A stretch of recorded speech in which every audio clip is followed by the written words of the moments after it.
I'll get you some more water.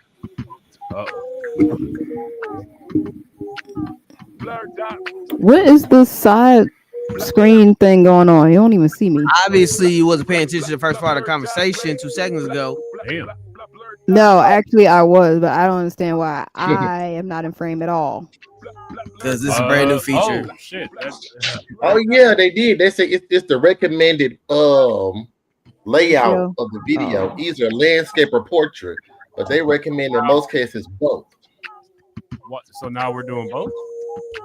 It's so I guess people simultaneously. I've seen this on other streamers that I watch. You have the option if you're watching from YouTube to then choose if you want to watch it in portrait or landscape, but you have to it shows up as two different streams. It does show up as two different streams. There's one stream on Pocket kind that looks stupid.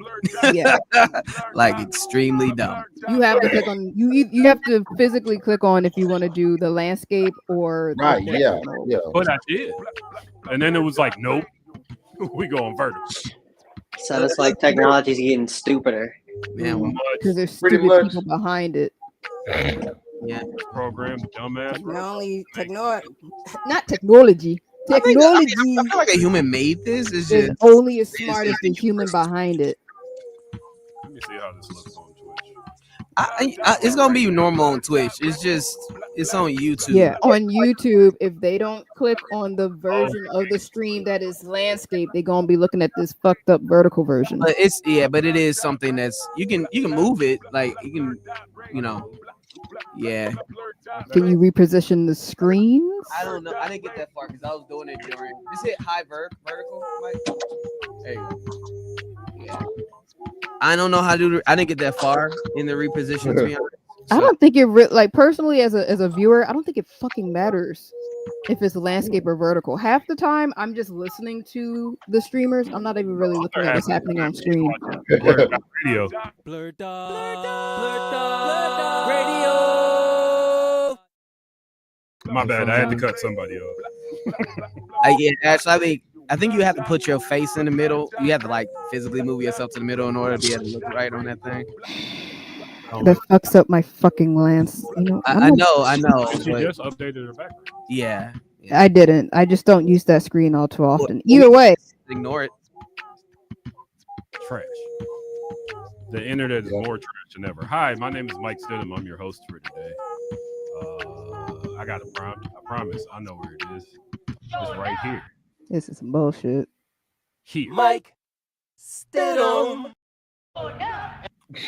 Ash Goddam thinks it's bullshit. Here's Ash Goddam.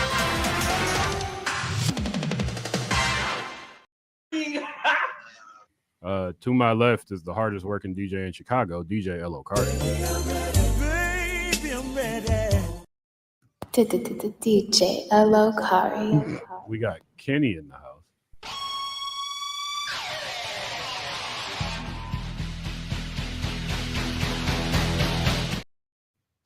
Oh my God! She killed Kenny! You Bastard!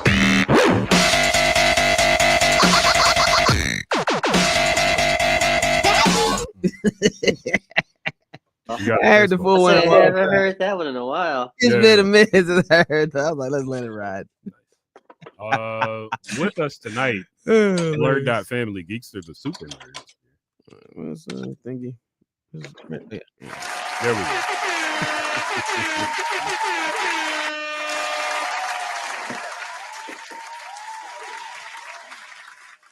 Geekster, how you been? Man, things have been good. Shoot, I got my Spotify rap numbers have went up. I'm really happy about it, and I made a pizza from scratch this for the day before Thanksgiving, so I'm proud of that too. No, made a pizza from scratch. Oh, you made a pizza? I thought you said you made a picture from scratch. I was I was like a picture. Okay. What was on the picture? But yeah, also wanted to let you all know Archie is on his way. He was getting dressed. Give him a few more minutes. He'll definitely be there to join in with us. So. You putting some drugs on us? What's I up? was about to say, you don't got to do that much. Just Oh yeah. Hell no. But yeah. Introduce who Archie Carter is in relation to you, Geekster. So Archie Carter is definitely I'll say one of my closest friends. He's a fellow nerdcore hip hop artist, practically like an older brother, and he is the second half of the Lunchtable Loners, a group that we came up together with a few months ago. And what I like about the bond that we have is that we have a great relationship when it comes to music and outside the music and stuff like that. Okay. And it's really dope. I've actually gotten to see him, his wife, his son, and the energy has been truly authentic. So I already knew right there and then that we were going to be intertwined with each other's lives for a very long time. And I'm happy about it. I'm grateful for him. Very dope. Very, very dope. What makes you two musically compatible? I think the thing about that is that both of us are tongue twister. Both of us are socially awkward. And I think the thing about that, it kind of brings out the best features in all of us as far as personality wise. Because I was reserved with him to a certain extent until we did You Can Sit With Us project. Because when we decided the name would be Lunchtable Loners, he asked me, why did I think that would be the name we should use? And I said, he's in the chat. Archie's here. He's right here. He's in the chat right now. I can't see that chat. In the studio chat. Yeah. Oh, because he's a level below everybody. Ooh, Jesus. Hey, Archie Carter. listen, hold up. I hate to do this, but I got to take Geeks to the homie court real quick. Okay. Archie Carter's never late. We. But I asked Geekster about this. I said, Geekster, is it 8 p.m. our time or their time? He said, our time. So that was my I got to bad. take it to homie court in front of the world, Geekster, because you know I'm a straight shooter, but I am here. What's happening? Yeah. I'm with you when you're right. Geeks are trash. Archie Carter, pleasure to have you here. The question that I just asked Geekster was what he thinks make you two musically compatible. He said social awkwardness. How do you feel about that answer? Man, that's ironic because I worked in TV, radio, and film for over like 15 years. So you would think that's not a part of my personality, but it is. Musically, I think me and Geekster are polar opposites. Okay.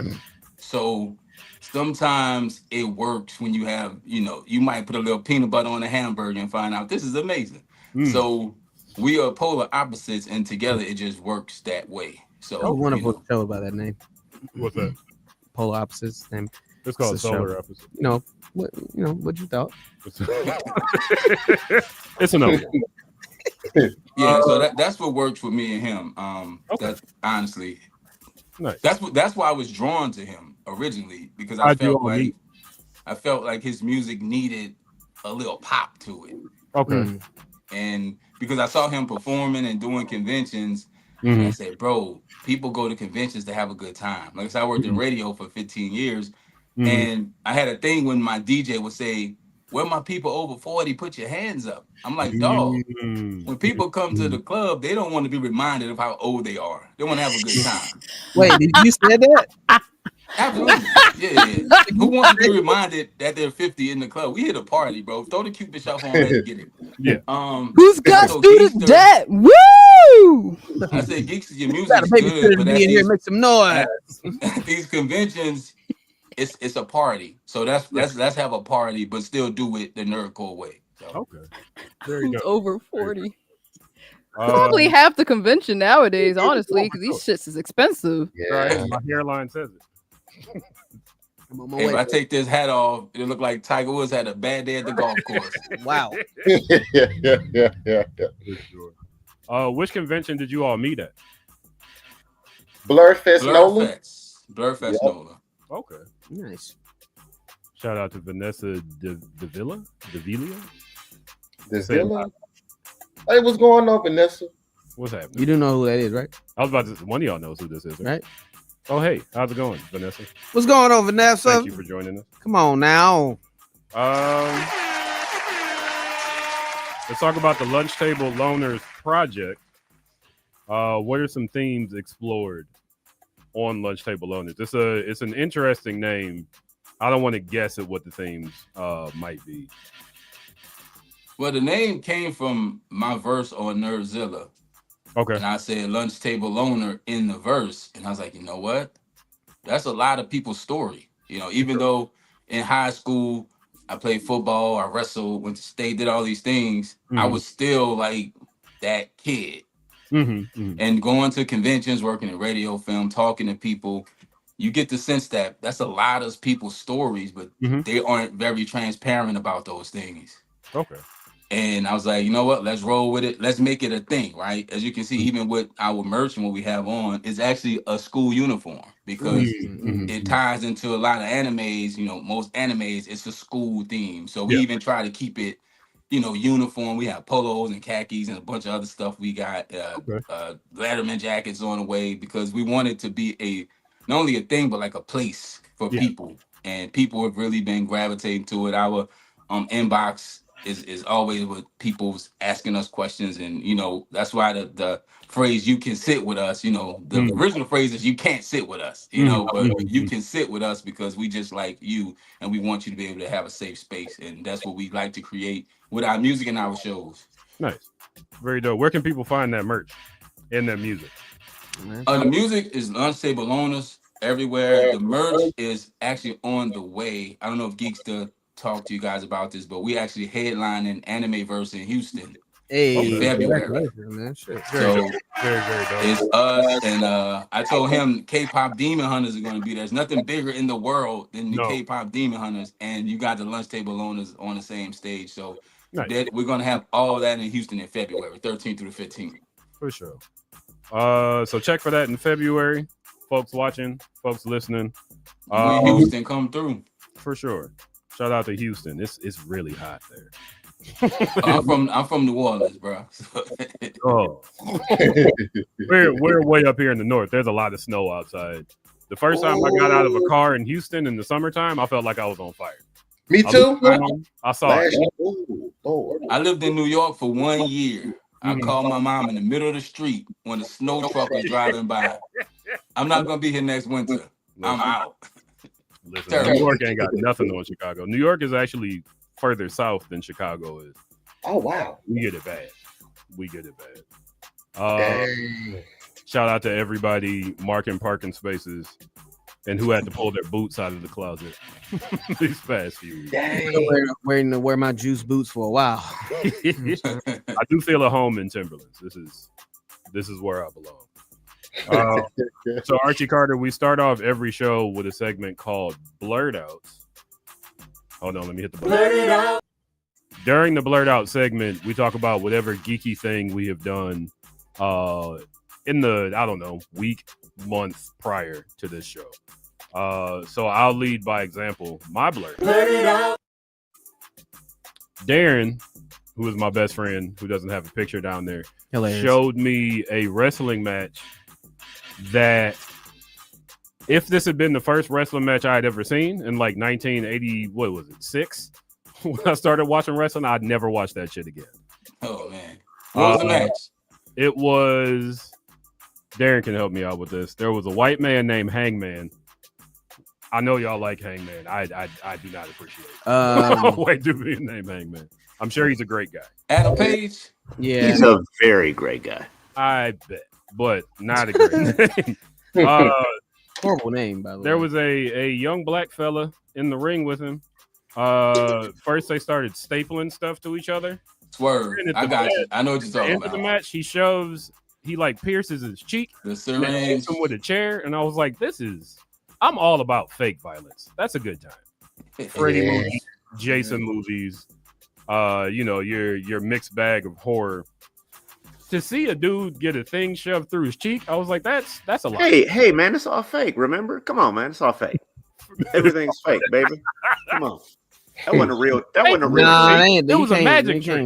That wasn't a real cheat, baby. Come on. Okay. Okay. I just realized I've been here this entire time. What was one of the best matches I've seen in my life? Was it the one in the cage? Because they wrestled each other 3 times, and all 3 matches have been bangers. So I'm thinking, if the one I'm thinking about is the one you're That was real. My man got his tongue stapled and his cheek stapled. Yeah, he can't And fake Nah, Hangman, man, they brought in a stunt cheek, man. Come on, it was a stunt cheek. that's not how that. Hey, That's not how stunt that cheek works. is the Stunt craziest cheeks thing I is- heard this weekend, and I heard some That crazy is- things. That's how That is they not do real. that's how they do them sex scenes with the women that don't want to do it. They bring in stunt cheeks. Come on, man. Stunt That's cheek. not how that works. Wow. Respect professional wrestling in this bitch. I'm not Also, talking I'm in the streets. don't call stunt women stunt cheeks. That's not. We Yeah. don't even start that. Don't Like with the whole storyline behind Adam Page and Swerve Strickland is incredible. Yeah. Those dudes had 3 championship matches and Yeah. a grudge match, and spectacular shit. Like Hangman They're burned his totally- house down. Swerve basically broke into my man's house with his kid and wife there. Mhm, It got mhm. real personal. It's We good saw shit. it. We saw it. 5 stars. I'll say again, I'm not trying to yuck anybody's yum, Wasn't for me. but if But wrestling it hits sounds like you're gonna violent yuck my yum. when I was a kid, I was like, not for me. Actually, it I was think- that violent when you were. Here's the thing: it was Not that in violent when you WWE. were a kid. Not on basic non-cable television. Worst I saw was Sid Vicious Well, hang Shawn Michaels from some ropes, and his feet were Hanging dangling. all right. With 'Cause- hanging. see, that's the thing. Sid Vicious I'm was telling live. you, Sid that, Vicious- you just didn't see it, but it definitely was on regular TV. Trust me. Well, I They was bloodying motherfuckers up on TBS and TNT in '86. I wasn't on Team TBS. We didn't have cable till I was in high school. I'm glad Dang. because I would not have loved Macho Man Randy Savage as much if he was going around stabbing people through the cheek. Stabbing cheeks out here. Stunt cheeks. Stunt cheeks. Macho Man never was in hardcore matches, so you wouldn't have to worry about that. I'm about to stab some. He was in hardcore hip hop. He was. Be a man. Yeah, he was being a man. Be a I had man. that Hope. CD. I didn't buy it. Yeah, that's I saw that. That's gonna stick with me for the rest of my life. Shout out to Stunt. Don't forget the cinder block now. Come on now. Oh God, no, I don't want to Hit remember. him with the cinder block on his back. Woof. That nigga had fucking Tough. is all down his back. I'm like, this is a lot, folks. I like the good fake Really, fight. for real though. Yeah, Next time I'm gonna show you the first woman's blood and guts match. next time I'm gonna leave. Actually, no. Nah, man, you just gotta show him Japanese women's wrestling. You take Nah, them all most the way definitely back. show the women's blood and guts match. I did watch that shit. It was good. But y'all want some real bloody women's matches? I'll give you Oh some. no, I'm not trying to make him leave the entire house. I just want Coward. him to get a little This is the uncomfortable. last thing I'm gonna say. Then I'm gonna leave. Coward. We're Yeah, all dog. cowards. Joshi That's Pro fine. Wrestling in the 80s was the real shit. Bitches was literally having their skin burnt off by barbed wire. Y'all ain't about that life. No, I'm not. Cowards. I'm absolutely. Hey, I'm a wrestling fan too, but that ain't my ministry. Shout out to the Japanese women in the 80s. They fucking crushed it. That's where the real men figured out how to do hardcore wrestling from the ladies. Shout out to Respect to history. all the ones that Respect. survived with that. So I could start my blurt out there if you want me to. Hold on. Wait. First, let me find the button. Archie Carter. What you got? The last 48 hours alone been pretty gnarly and nerdy. Speaking of hardcore wrestling, yesterday I was with Mick Foley. Oh shit! You were I was with at Cajun Con, to try not to get in his ear.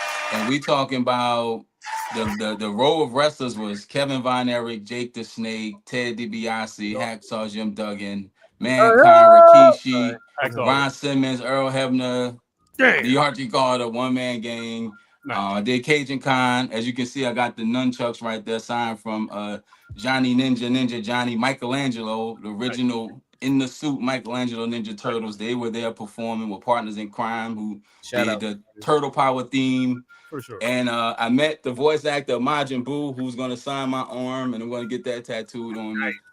Went from there to an actual wrestling match, Louisiana Wrestling Alliance. I made my debut at the Pit last night. That's just in the last 24 hours, but this past week has been pretty cool. I got a Costco membership, and I adopted a cat named Mango, so that's Hey, shout out to that. Welcome. that's to just the this Cat week. Club. So that's just this week alone. Is Mango a small cat or like a grown cat? Mango was less than 2 pounds when we got her. So You got a little kitty cat. Okay. yeah, so the past that's just last 24, 48 hours. So Shout out yeah. to the kitties out there. I believe that if you save a cat, you go to Egyptian heaven. I'm on my way. Yeah, Facts. I'm on my way. Egyptian musk all around. for sure. So, that's not. I don't like the smell of Egyptian musk incense. I'm sorry to admit that on stream. Shout I out. used to mix the oil with my cologne, and I got a lot of head turns from older women. It was an older woman. It was like that's a cheap. I put the twinkle in their eyes when I walked by with the Egyptian musk on. You got them Spanish salts on, baby. 60% of the time, it works every time.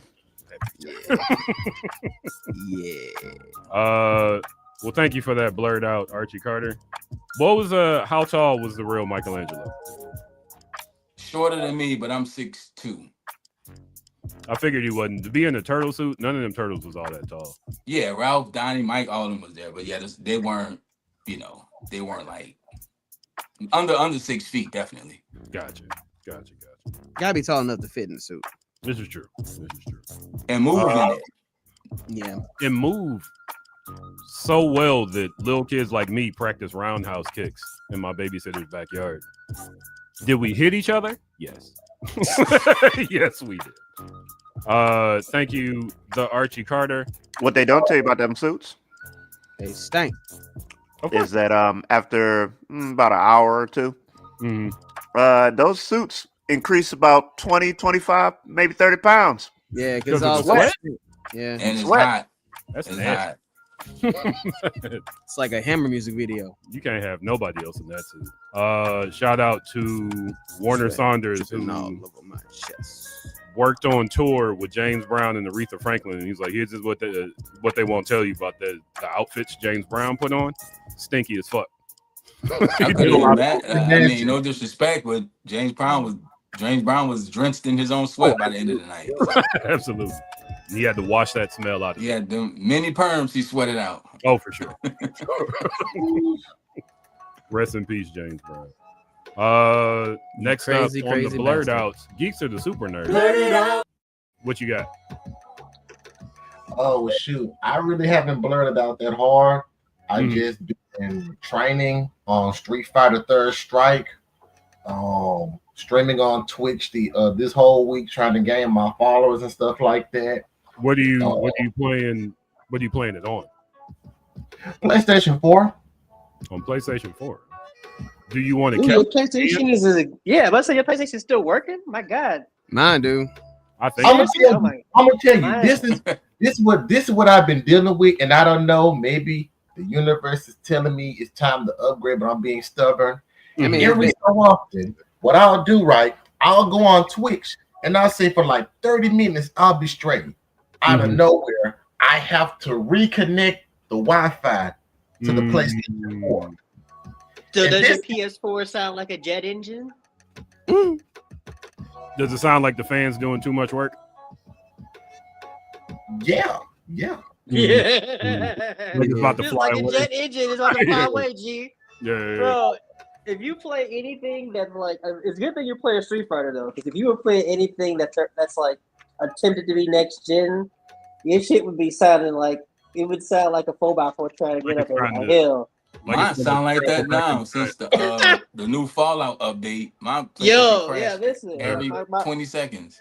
My partner's been playing Fallout 76 on PS5, and it's like, wow, this looks so much better. Like we was really out here in the stick struggling on the PS4 trying to play Fallout 76. Like I can't do it. Like more you play Fallout? I used to. I haven't played in a while, but my partner still does. She's been playing since the update, so I watch her play. I got an album all about Fallout. It's called "The Eternal Sunshine of the Vault-Tec Mind."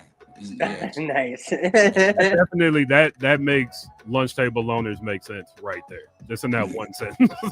After knowing Geekster for years, the thing that got my attention from Geekster is that he made an Art of Fighting album, and I was like, the Art of Fighting? Who the hell even remembers that? So shout out to y'all in your deep nerd. And that's why I got the Costco membership, because I was looking for the Nuka-Cola releases. So shout out to Fall. Got 3 cases, by the way. Anybody looking, I got you. Is it It just tastes like cola. What does it taste like? It's 3 different. Well, Fallout.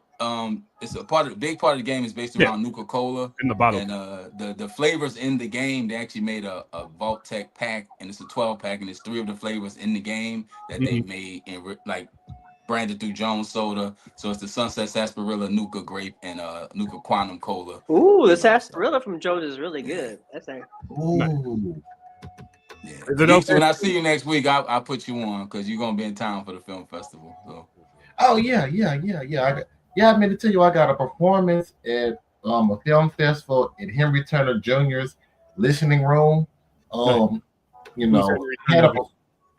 Henry Turner Jr. is freaking legendary. So with him, he was a great musician, guitarist, and he also used his platform to be able to help the community, also help the youth in that area.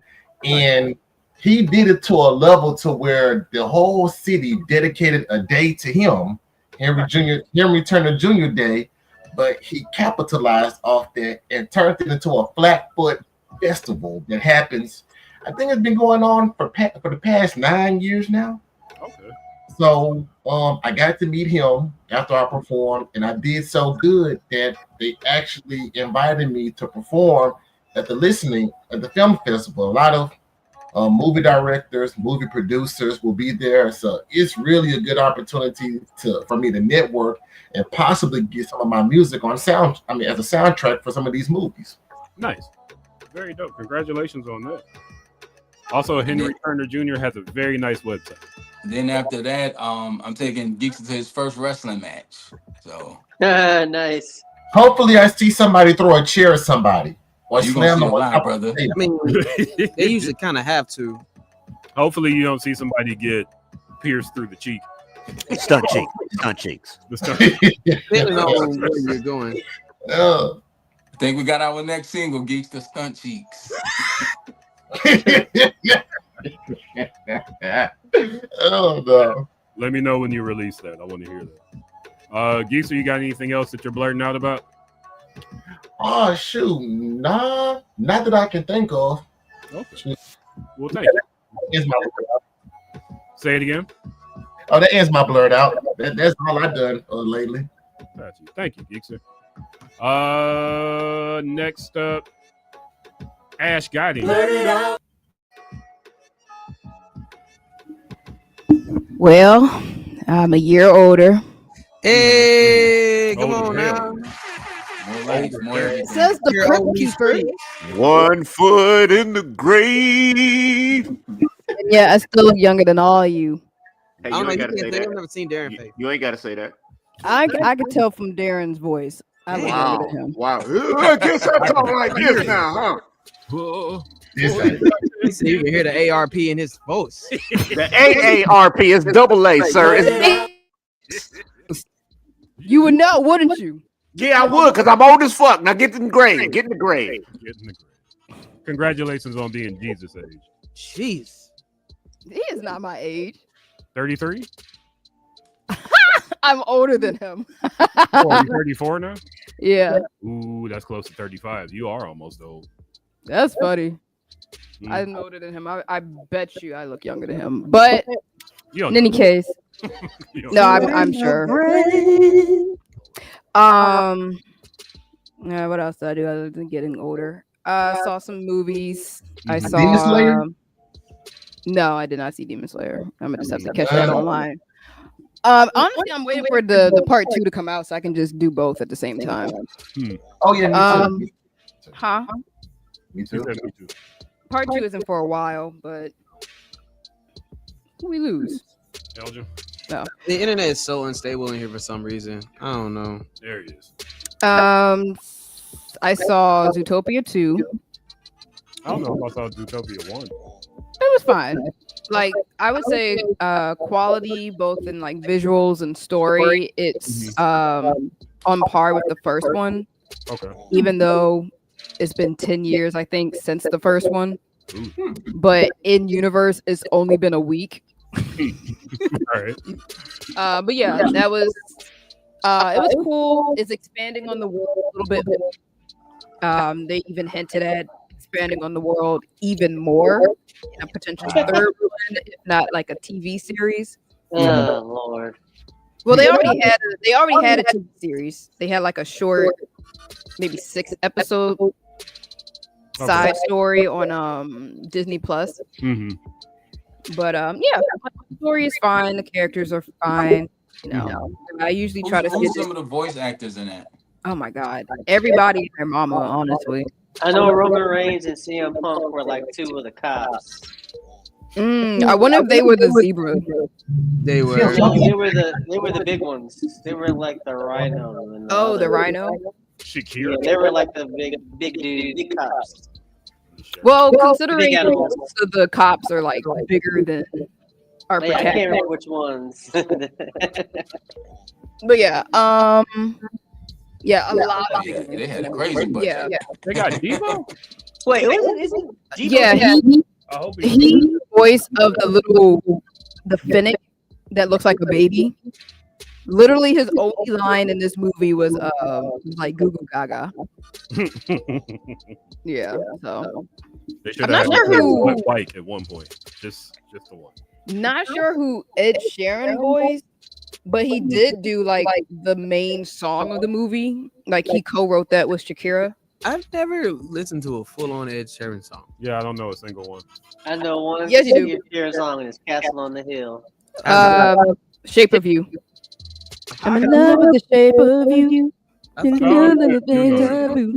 yeah. That song. Yeah, I remember that one. Yeah, Shape of You is the only one that I really know. But yeah. But what shape of you is she?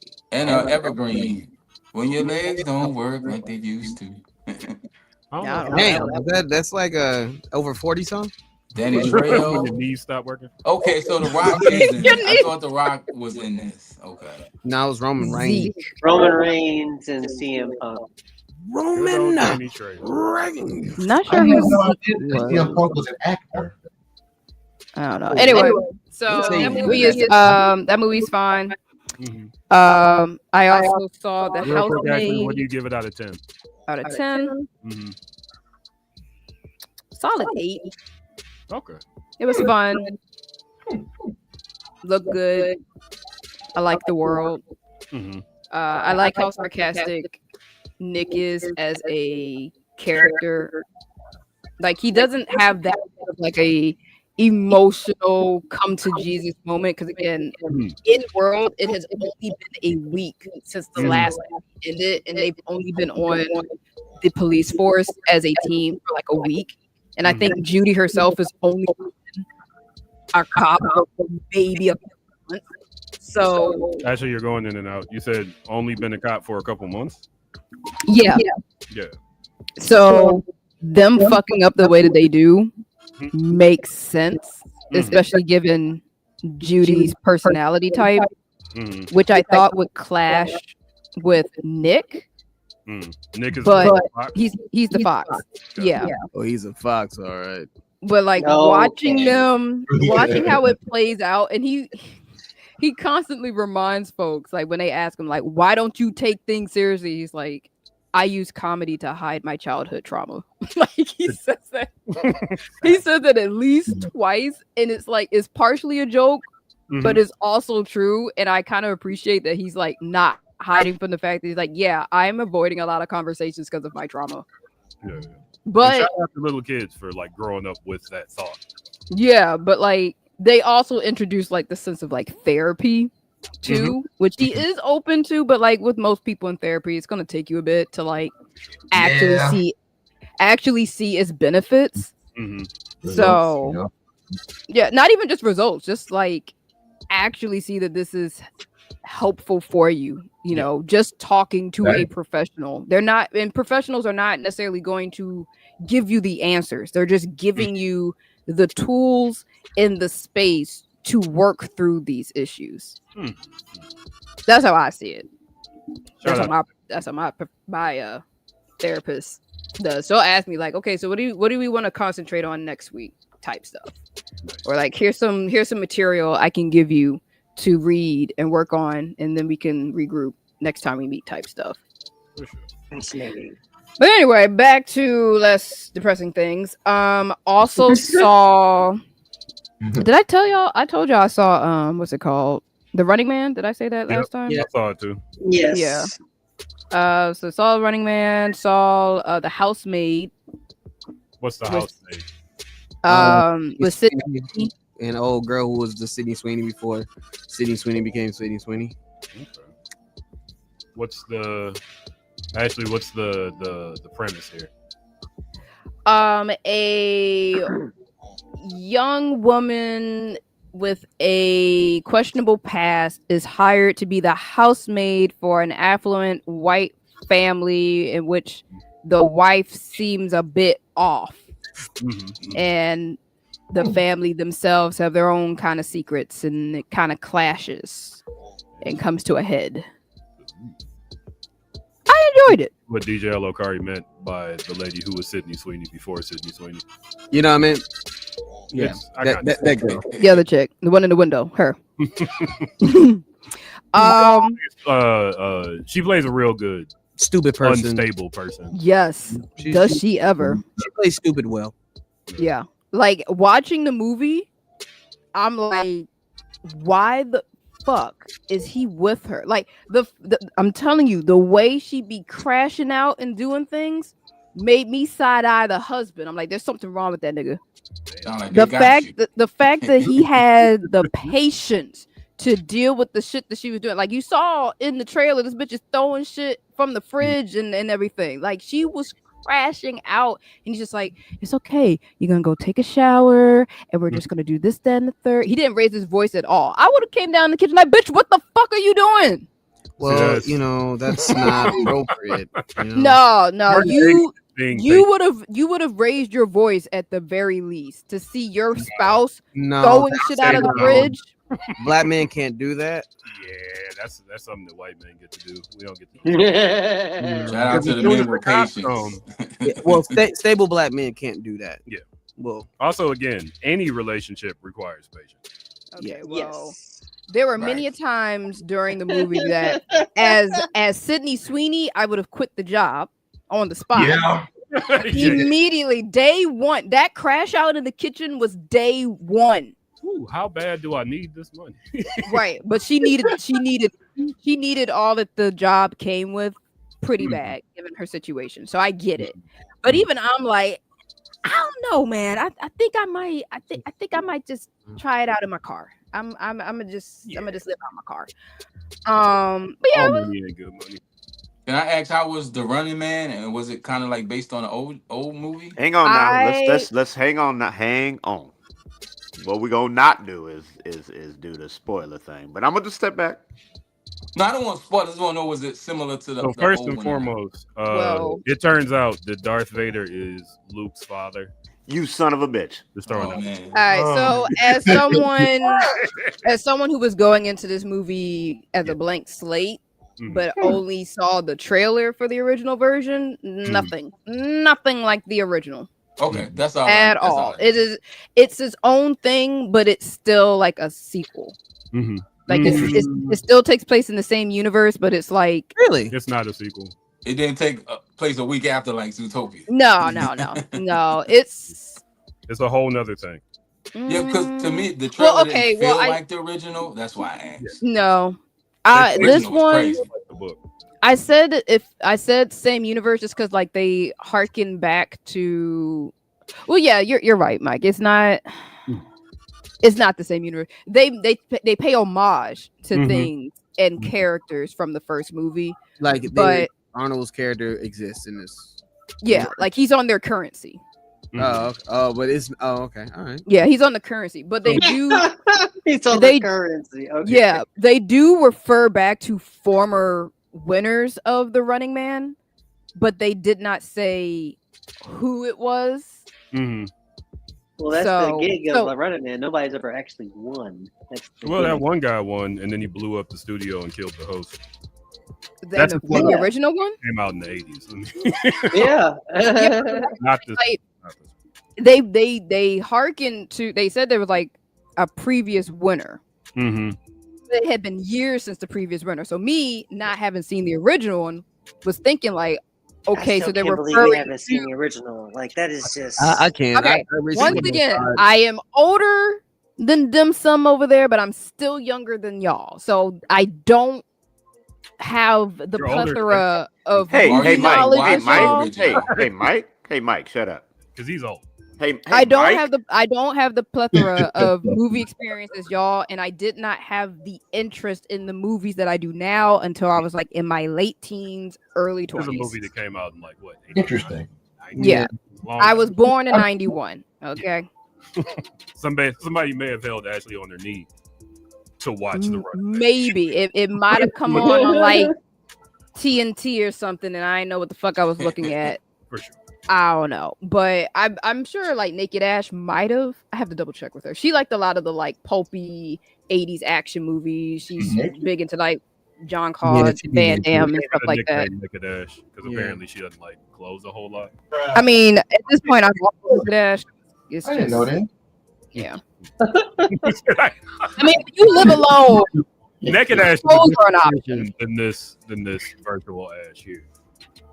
Let me just throw that out. I'm literally Ashley's not naked. Yeah. No, I am. I'm just virtually. I wear clothes You know. because I am naked. Anyway, the point is, the new Running Man. I don't know. I think I'm just a very jaded person in this day and age. Like they talk about like, oh, big corporations taking over and the little man needs to rise up. But it's like it does not feel genuine when this movie is backed by a big studio. Yeah. And you got all these big name celebrities and like y'all niggas got money and you're pretending to be poor working men. It's like it could have been a little campier. You know, it was there. The camp was there. You should watch the original. The camp was there. I feel like it could have pushed it a little bit more because the messaging that they was also trying to tie in there just didn't land for me. The ending also a bit. Didn't care for the ending.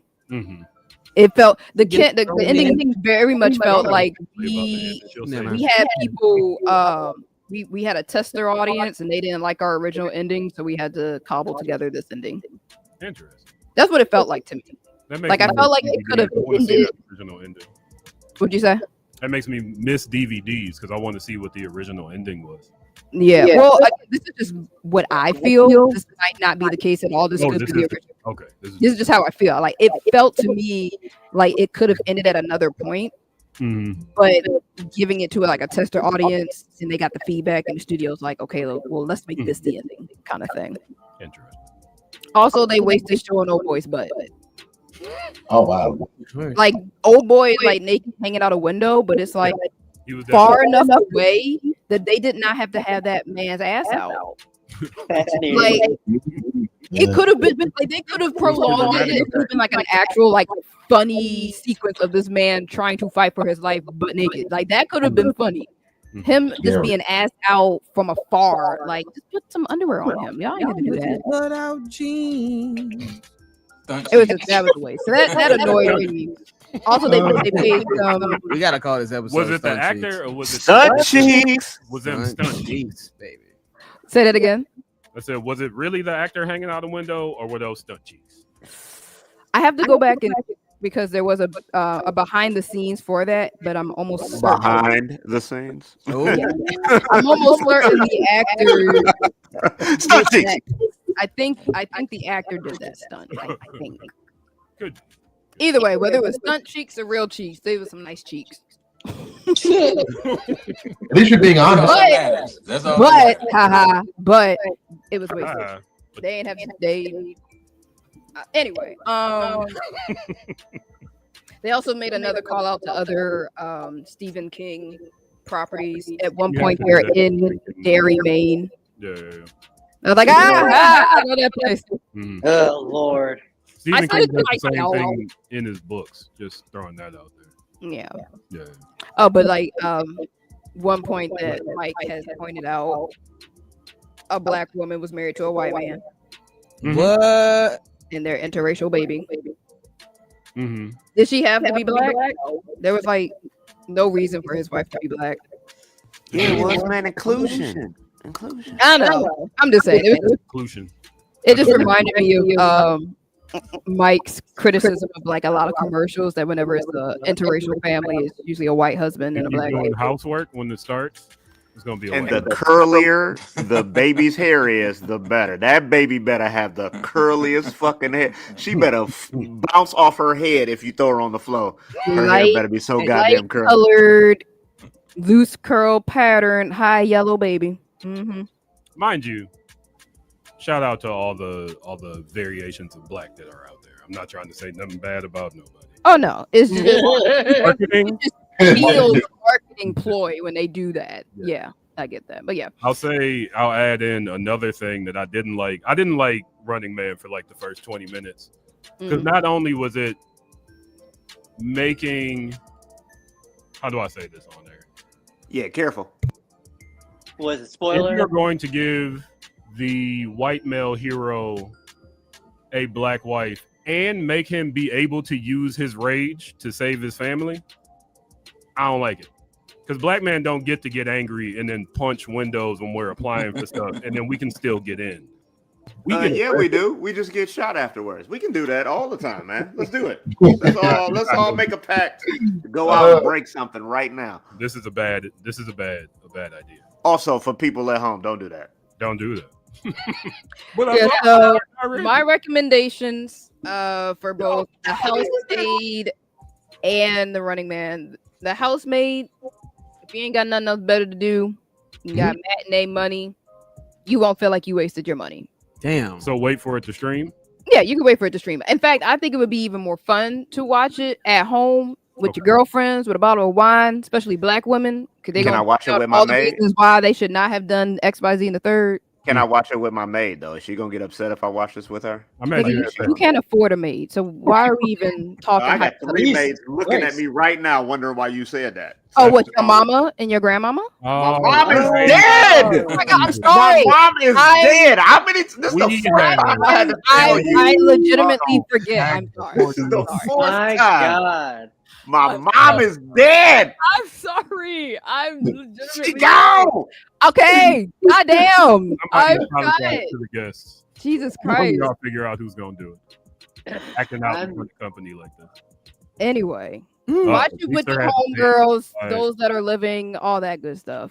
The Running Man also don't need to go to theaters to see it. I think you should watch it as like a double feature with the original at home. Again, y'all know me. It takes a lot to get me out the theater. If I'm seeing it in theater, I probably did not spend money. Or it was highly discounted, or in the case of my birthday, it is a Disney movie that seems interesting enough, and that is what I'm doing as a birthday gift to myself. Zootopia was interesting to you? Hey man, I like the first one. Shoot me with your big gun. Listen, I like the first one too, what? but the propaganda is overwhelming. I'm sorry. Disney has been on one, and I love Disney cartoons, but like I've been trying not to be that about Zootopia and lots of the cartoons lately, but there has been a very obvious like slant into like Law and Order with some of that shit. It's just kind of like, I mean, with the because the movie, like the fox is literally the fox in that in the movie in Zootopia. It's just the fox who was Robin Hood. So you took the man who robbed from the rich and gave to the poor, and you made him a cop. well, And it's just like, they're cops, but they really don't act like cops. no, don't do that. No. Don't do that. Let me throw Because this I've out seen here. Zootopia. That's not how that's Any not true. kids watching cops be lying. Just remember that. legally they can lie. They can lie. Yeah.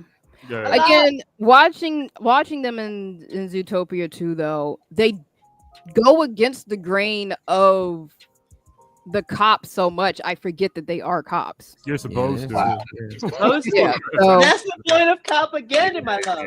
Yeah. Okay, I'm like I said, I'm not defending it. I'm just saying, like, yeah. Because look, I love It is SVU. effective propaganda. And feel I like- love SVU. Every chance I get when I fly Southwest, I see if there's going to be a marathon of SVU on USA. Oh yes. That slow burn relationship, man. I'm here for it. It's been like what, 30 years? That's the thing. Like it's very hard to like. That's why I was trying to like hold my tongue because I love NCIS. Like I love my old grandpa shows where it's just like the procedurals. The procedurals.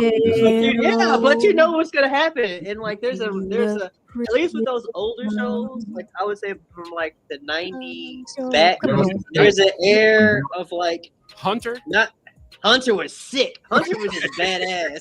Hunter was fucking badass. Like that was the thing. Like Cop they Again were was like, great back in the day. like, But yeah, I was like, cop shows are rugged. Yeah, like cop shows are rugged as fuck and like kind of realistic and not necessarily like they trying to.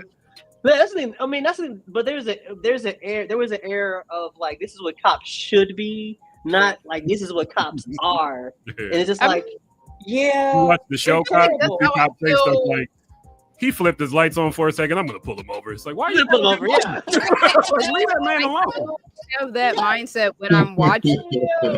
When y'all was kids, did they send Officer Friendly to y'all school? Hell yeah. Officer Dan for the DARE program? Yeah. Friendly. Hell yeah. Oh, He shit. did let us run past the speedometer. I thought I could run 25 miles an hour. It was 2.5. I've always been bad at math. Wow. All I know is that Dare lied to us. Drugs are amazing. We all Speaking of that, wait. I'm so disappointed in us. Mike, I need two things. First, What's that? I need a continuation because I remember another thing I blurted out on. Okay, so I Wait a came minute. across Wait a minute. Hold that thought because we don't want to cut off Ashley's blurred out. I'm sorry, Ash. I'm sorry. Please continue. My Want to apologies. cut me off? Oh, okay. I'm sorry. Sorry. Oh shit. Deep apologies. Continue your blurred out, please. I'm done. 1 foot in the grave. Geeks are going ahead. What do you got? So, once again, I'm sorry, Ashley. If you want, I can buy your popcorn and your hot dogs with the cheese on it when you go to the movies for your birthday. With the cheese on it. Ooh, Yes, the Casablanca cheese. Let's keep rolling because I'm not. My stomach can't handle it. I hate the way Geekster eats, by the way. His diet is terrible. His diet is terrible. Hot dogs, boy, that is. Oof. But Continue, Geeksy. You were saying. so I came across this amazing anime, and I was telling Archie about it a few days ago. It's called The Fragrant Flower Blooms with Dignity. Actually, isn't that the one where the girl beats people up? No. That's She does not beat people up. It's about a girl and a boy that go to opposing all girl school. And the girl school hates the boys school, and the boys school hates the girl school because the girl schools hate them for being dumb. And the two friend groups eventually coalesce. I only got through like maybe the first 4 episodes because my attention span did not go. But from what I saw, it was very cute. Like I will probably come back to it later. I just have a very low tolerance for like romance stuff, so I can only like watch something like once a season or read something. But yeah, very cute show, very realistic. Like it's not a whole lot of that will they won't they that you get in some of the earlier shoujo stuff. Like it's a believable coming of age first love kind of story. Yes. Literally everything she just said. But wait a minute, you're not into romance? But romance brings forth beautiful blessings. Jesus. The fact that you said that while holding the bottle. I told y'all we are polar opposites. I want to make that a drop. This nigga a hopeless romantic over here trying to talk to me. Off the back somebody like memorize that off the back of the book. Okay, that gotta be a drop. Holy shit! What book was that from? I thought that was coming straight off the dome with him. No, that came from the heart. That came from a genuine and sincere feeling. Oh shit! I love that for you, Geekster. But no, I have the heart the size of the Grinch before. Oh, it's fucking he hilarious. turned over a new leaf. But yeah, Oh I my can God. only tolerate but so much romance in like a year.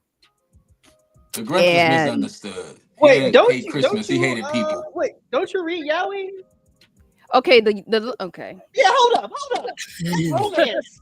What? Okay, but that's what I'm saying. The main romance that I'm reading is black or white.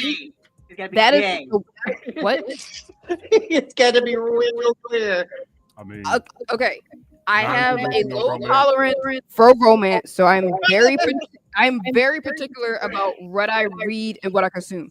The fragrant flower blooms with dignity is a very sweet and pure kind of story that hurts No, it my heart totally to is. watch because it is so sweet. It's saccharine.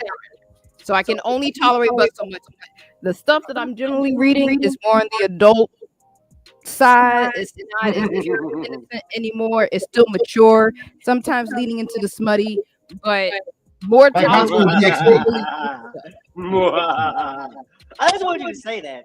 I know. Like High School DxD, because it has love Oh and my smuttiness in it. No, I refuse to watch I'm gonna put the train DxD. back on the tracks here. Okay. So you said you watched this long anime title that is too sweet for Ashley. What else did you have to mention? I want to ask Cindy an important question. Dude, are you okay? Because usually in the midst of the live, you'll be hitting your bong a lot and drinking massive amounts of water behind it. Are you okay? Did something happen? Yeah, Kenny, why aren't you smoking that weed? Yeah. Why'd you hit that phone? Listen, man, we call that a little Cindy saying sin. Oh no, I'm talking Normally around the Western. I just have a You, the little boba bong. Yeah, I've been smoking all day, so I'm pretty high already. So There is that point where you're probably not going to get any higher. You just got to stop for a while. It's also listen. Sometimes you gotta manage your high. Yeah. Great question. I stay very hydrated. I actually have my water cup, my pop cup, and I just finished my my lemonade iced tea because I have high blood pressure, so I have to stay extremely hydrated if I'm going to smoke weed because I stand a lot and high. Yo, got So, What you need, Kenny, what you need is my discount code for Advanced GG. Is an urban remedy. Nigga, segued us into a fucking commercial. What's Wow. Here I am thinking he's genuinely concerned, and he's like, nah. I was concerned, but when it says stay hydrated, I do the perfect remedy. Oh, go ahead, hit that commercial. Geekster, what's that code? Hold on, let me share the screen. Okay. The code is Geekster92. Yeah, different flavors for sole purposes. One to promote proper sleeping, one for hydrating, and one for energy. And best of all, no caffeine, which means no crashing. I recommend it for everyday life, whether you're exercising or you're working, or you're like Kenny and you want to remain high all throughout the day. This is a must-have product. There it is. And most importantly, you deserve it, Daddy. Nigga, I'm dead. This is not sponsored by Blurddot, nor do we get a kickback. It's not. Transition. What's that code again? Geekster92. And that is for Advanced GG, folks. Advanced GG, folks. Advanced GG, baby. Well done. Next up on our blurred out list, Ash's. Wait, no, it's Geekster. Geekster. That concludes your blurred out. Wanted to do Yes, sir. Yes, sir. Absolutely. Do you have any tangential blurred outs that you didn't get to say during your? No, please, let's go forward. We'll be here for another hour. No, that was it. That was all I could think of. That was it. 100%. Kenny, you gotta start showing off the bongs. Like the bong collection is immaculate, and I need to see. There's a collection. If you're gonna do that, then you should. Like a boba bong, bro. You try, Mike. Yeah. What's the bong of the week? I mean, Bing bong. Yeah.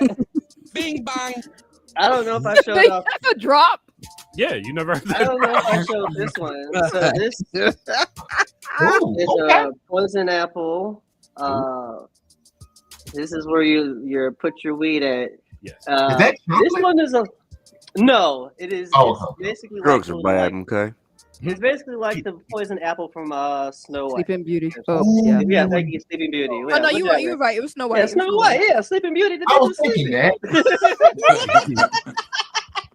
Hers is gonna be a spindle. Okay. Hers yeah, is a hers, spindle. yeah. But so yeah, she had the Snow White had the Yeah, yeah. poison apple. The poison apple. So basically, you smoke it from the stem up here, Mhm. and yeah, this is from which one is this one from? Shit, I can't remember. But yeah, they're not paying me, so I ain't gotta tell y'all anyway. There you go. Yeah, I didn't want to see them. Just have a whole curio case. This is Well, millennial I'm working curio on that because I actually have that's actually what's next because I finally actually do have enough glass that I actually kind of need a glass case to like exhibit them in. Yeah. So I actually also have a candlelight bong, but I'll show that one off next weekend. But my actual blurred out because we haven't been here for weeks. I saw Predator Badlands. How'd you like it? Gosh, 10 out of 10. 0 notes needed. You got your runt. Listen, you got your runt predator. He got to show off for the family because he's seen as the weakest link. And I've heard predator with daddy issues. Yo, so it is. So, but like, so they're called. So we also learned what the predator species is actually called. They're called the Yautja. So that is the species name of the Yautja. Is the predator? It's the Yautja. So basically, is that why they joke like that? So basically, oh Yautja. So basically, he has that to sound like what old man father. his lady. She got that Yautja, baby. So basically, the plot of the movie is that he's going to prove his father wrong. There's some other stuff with like another family member that I will not spoil because it's actually key to the story. But essentially, he gets dropped. Like essentially, we are here rooting for the first time in all the movies, or since Alien versus Predator, you're rooting for a predator. Right. He's stuck on an alien planet that's straight up just meant to kill. Like it's legitimately the Predator movie where all the humans got dropped onto like a dangerous planet. Same idea, except it's a planet that's kind of like a proving ground for the Yautja. So basically, the young Yautja is going there to kill this unkillable beast that even his father couldn't kill to prove that he should be part. Like, so basically, Yautja don't get their invisibility. Like they have to earn that shit. So he does not have a cloak. So basically, this predator is actually undergunned and underarmed. Like as a game experience points. Yeah. Yes. So you're playing on hard mode. Is there dialogue in this movie? So all the dialogue is essentially closed caption. So pay attention. But it does sound through do they speak Yautjanese? No, shut up, Elgin. But basically, in the second act, he does get he gets a buddy who actually does most of the talking and expository for the rest of the movie, which is also your Weyland Yutani kind of like your Weyland Yutani bring in for the alien side. And so essentially, it kind of becomes this kind of like buddy cop kind of thing as he kind of doesn't want help because a predator never asks for help. Like that's the whole thing about Yautja is that they don't help each other, even though there's a whole key subplot to that that's kind of contradictory to that. But by the end of the movie, everybody's clicking like every cut. I would say this: I didn't see it in IMAX, but I'm regretting not seeing it in IMAX because the fight scenes were tremendous. Like because this movie, a lot of the creatures were CGI, but it still felt like there were some practical effects that went along with the film. It all worked together. So if you've seen Prey, if you've seen the other Predator movie, there was the 3 short stories of all the heroes. Yeah, if you like all those are directed by Dan Trachtenberg, who also came back and directed this one. So everything ties together. Basically, if you like the action in those movies, you're gonna like the action here because he keeps the same formula. He does not break what he's got going on. Also, can I ask you a real quick question? Yes. I seen it too. I had a problem, but I want to ask a question. I want to see how you feel about it because you seem like you're really well versed in Predator. I've seen all the Predators. I've read a bunch of the comics. I love fucking Predators. I had a fucking problem. Whoa, calm down. I'm just Well, he's getting Predator. the blood is getting boiled. The blood is boiling. Roll through. No, I like the movie too. It was just one thing in it. The father's fighting style. Did you have any issues with the father's fighting style? What's so weird about When it? it comes to like what the lore of how the predators get down? Interesting. A little bit, only because, but I think once again, this is Dan Trachtenberg kind of doing like because I listened to a podcast where he was interviewed and he was asked like, does he does follow the lore? He's like you, he's read all the books and that he's as big a fan as us actually. But I think this is him doing his own thing with the dad's fighting style. I see. Yeah, because he actually like says that there's a moment where he says like he saw a lot of what the books did and he wanted to kind of add his own thing to it, only because he had used so much of like the book stuff and the older movies to create this this world. These last 3 movies he's created, he still wanted to do his own thing, at least with one of the characters because I haven't read all the comics, but I know what you mean in terms of the fighting style. Because even the way they like the fight style with the young Yautja, it was like you kept seeing the contradictories, and it was just like, okay. But I like that. I think I also like that too because it goes like a lot of what you see in this movie kind of contradicts a lot of what we've seen from Predator films in the past, and I think that's kind of also why I'm excited for the next one because they left you with such a great open ending about the Predator. And that's why I'm glad I asked you because you knew that tidbit of information. I didn't know he was going to like do his own thing. So I'm appreciative that he did his own thing off to the side that kind of that a little bit. No problem. Listen, so Dan Trachtenberg was on one of my other favorite podcasts is Last Podcast on the Left, and so they've been doing a great job of like interviewing directors because they also interviewed Ryan Coogler a couple of months ago and asking some really great questions, and that's how we found out he was directing X-Files. Roll through. I'm sorry, what was that? I was asking to see if don't ask. I said, is he related to Freddy? Okay, I'm not listening. Sorry, I'm going to continue. But either way, Darren, I understand what you mean, but I think it sets up to a lot more interesting questions in terms of like how predators interact more as family. Because even the fighting style that the other character that I'm not going to talk about was kind of different as well. It definitely seems like they're branching out and showing that like the Yautja as a people, as a species, all kind of, even though they do have their own, they all have one style, but what takes them further and what makes them like leaders, it differentiates a little bit. So I'm hoping that like that continues with the next one because the end of the movie just leaves you ready for the next one. Like it's already pretty clear there's nothing coming. So Arnold I'm Schwarzenegger wants to be in it. He does? Hey, listen, his body was frozen in the last one. They showed him. So Dutch That makes me alive. sad. I don't like that. No, so Die like a regular person.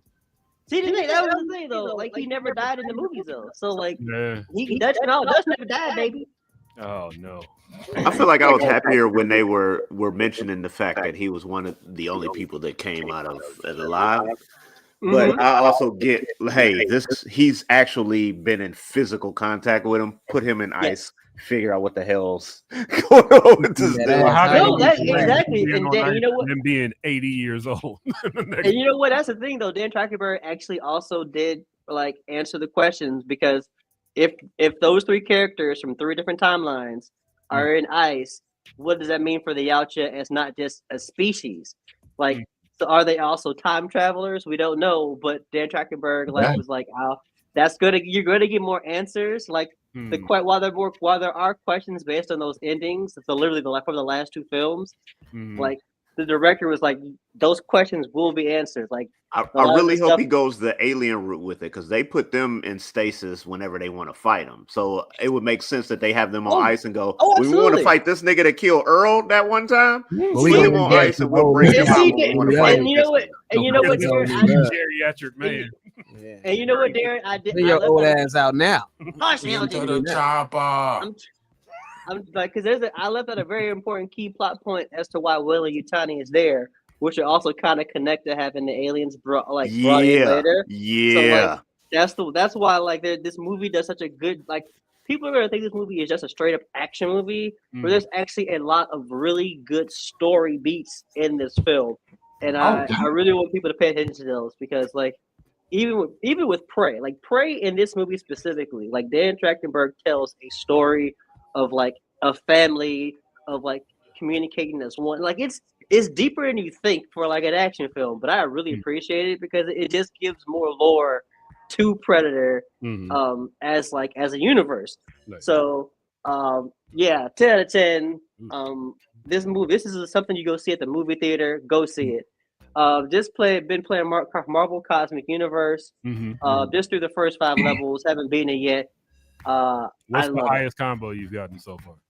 I just did like 120 something combo with like She-Hulk and Captain America because I just keep throwing Captain America's shield. Like I'm just spamming that bitch and then using She-Hulk to catch dudes in the air, throwing them back in the air while I throw the shield back. So basically just like air period, not air period, just like air comboing people. It's pretty fun.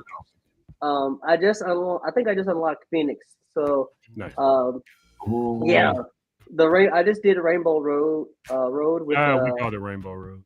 Yeah, right. Never the road to Valhalla. Never the road to Valhalla. It's just Rainbow Road.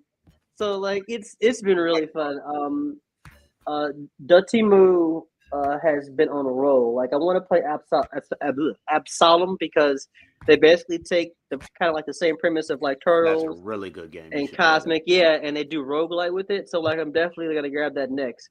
But this is another like I'm my one kind of like caveat to some of these beat 'em up games is because they play so fast. Yeah, they should start actually having like survivor modes like day one with the game. So like there's a little bit more replayability. Because Mike, I understand where you're coming from. Like once you beat it, we played through and beat it in like half an hour. It's like and that's the thing. Like this again.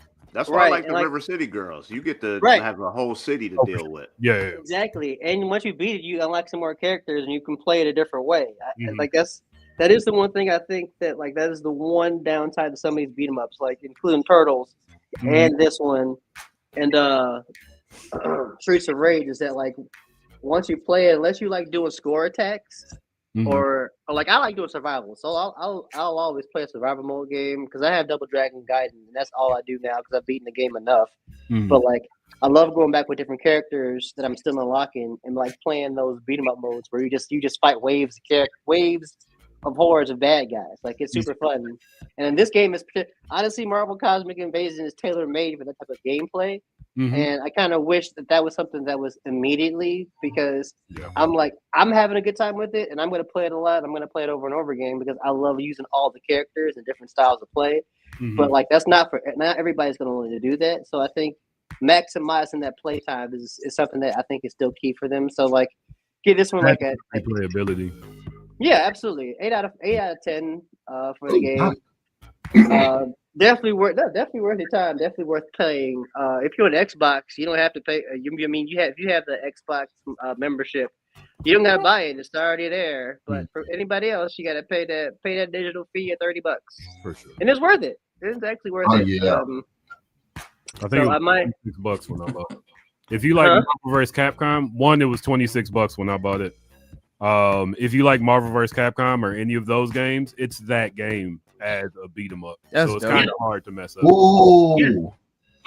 It's really fun. Like you really can't mess it up. As soon as I found out you could do a charging star and a rising star with Cap, I was like, oh, okay. Oh, dude, that's like the best part of the game for me. Like I love using Captain America. Yeah. But use code Geeks92 for 10% off.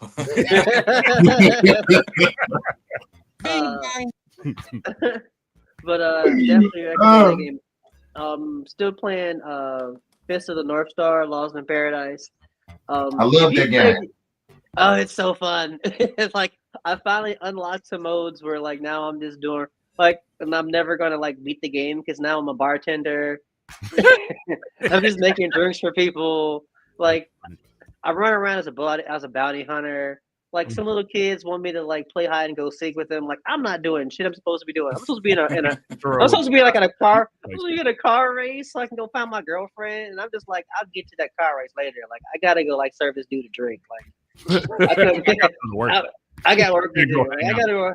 Well, let's say I gotta go run in the Coliseum and like be judge, jury, and executioner for these jerks, like criminals. Like I got things to do. Like I'll get to the main storyline at some point. You the type of But, dude to get Devil May Cry and just go through Bloody Palace. Just sit and play the Palace for like 3 hours. I did that like 3 hours ago.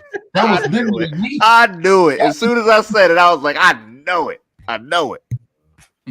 all I know is that Fist of the North Star, the fighting system. I got it for the fighting system, and not necessarily for the side stories. But like the fighting is crazy. Like it's basically Yakuza, but like on steroids. So Right. I have never seen. Well, I know that's a lie. I've seen Fist of the North Star like a couple episodes, so I understand the premise that like he does all There's these. so many episodes. Yeah, He kills and so many people.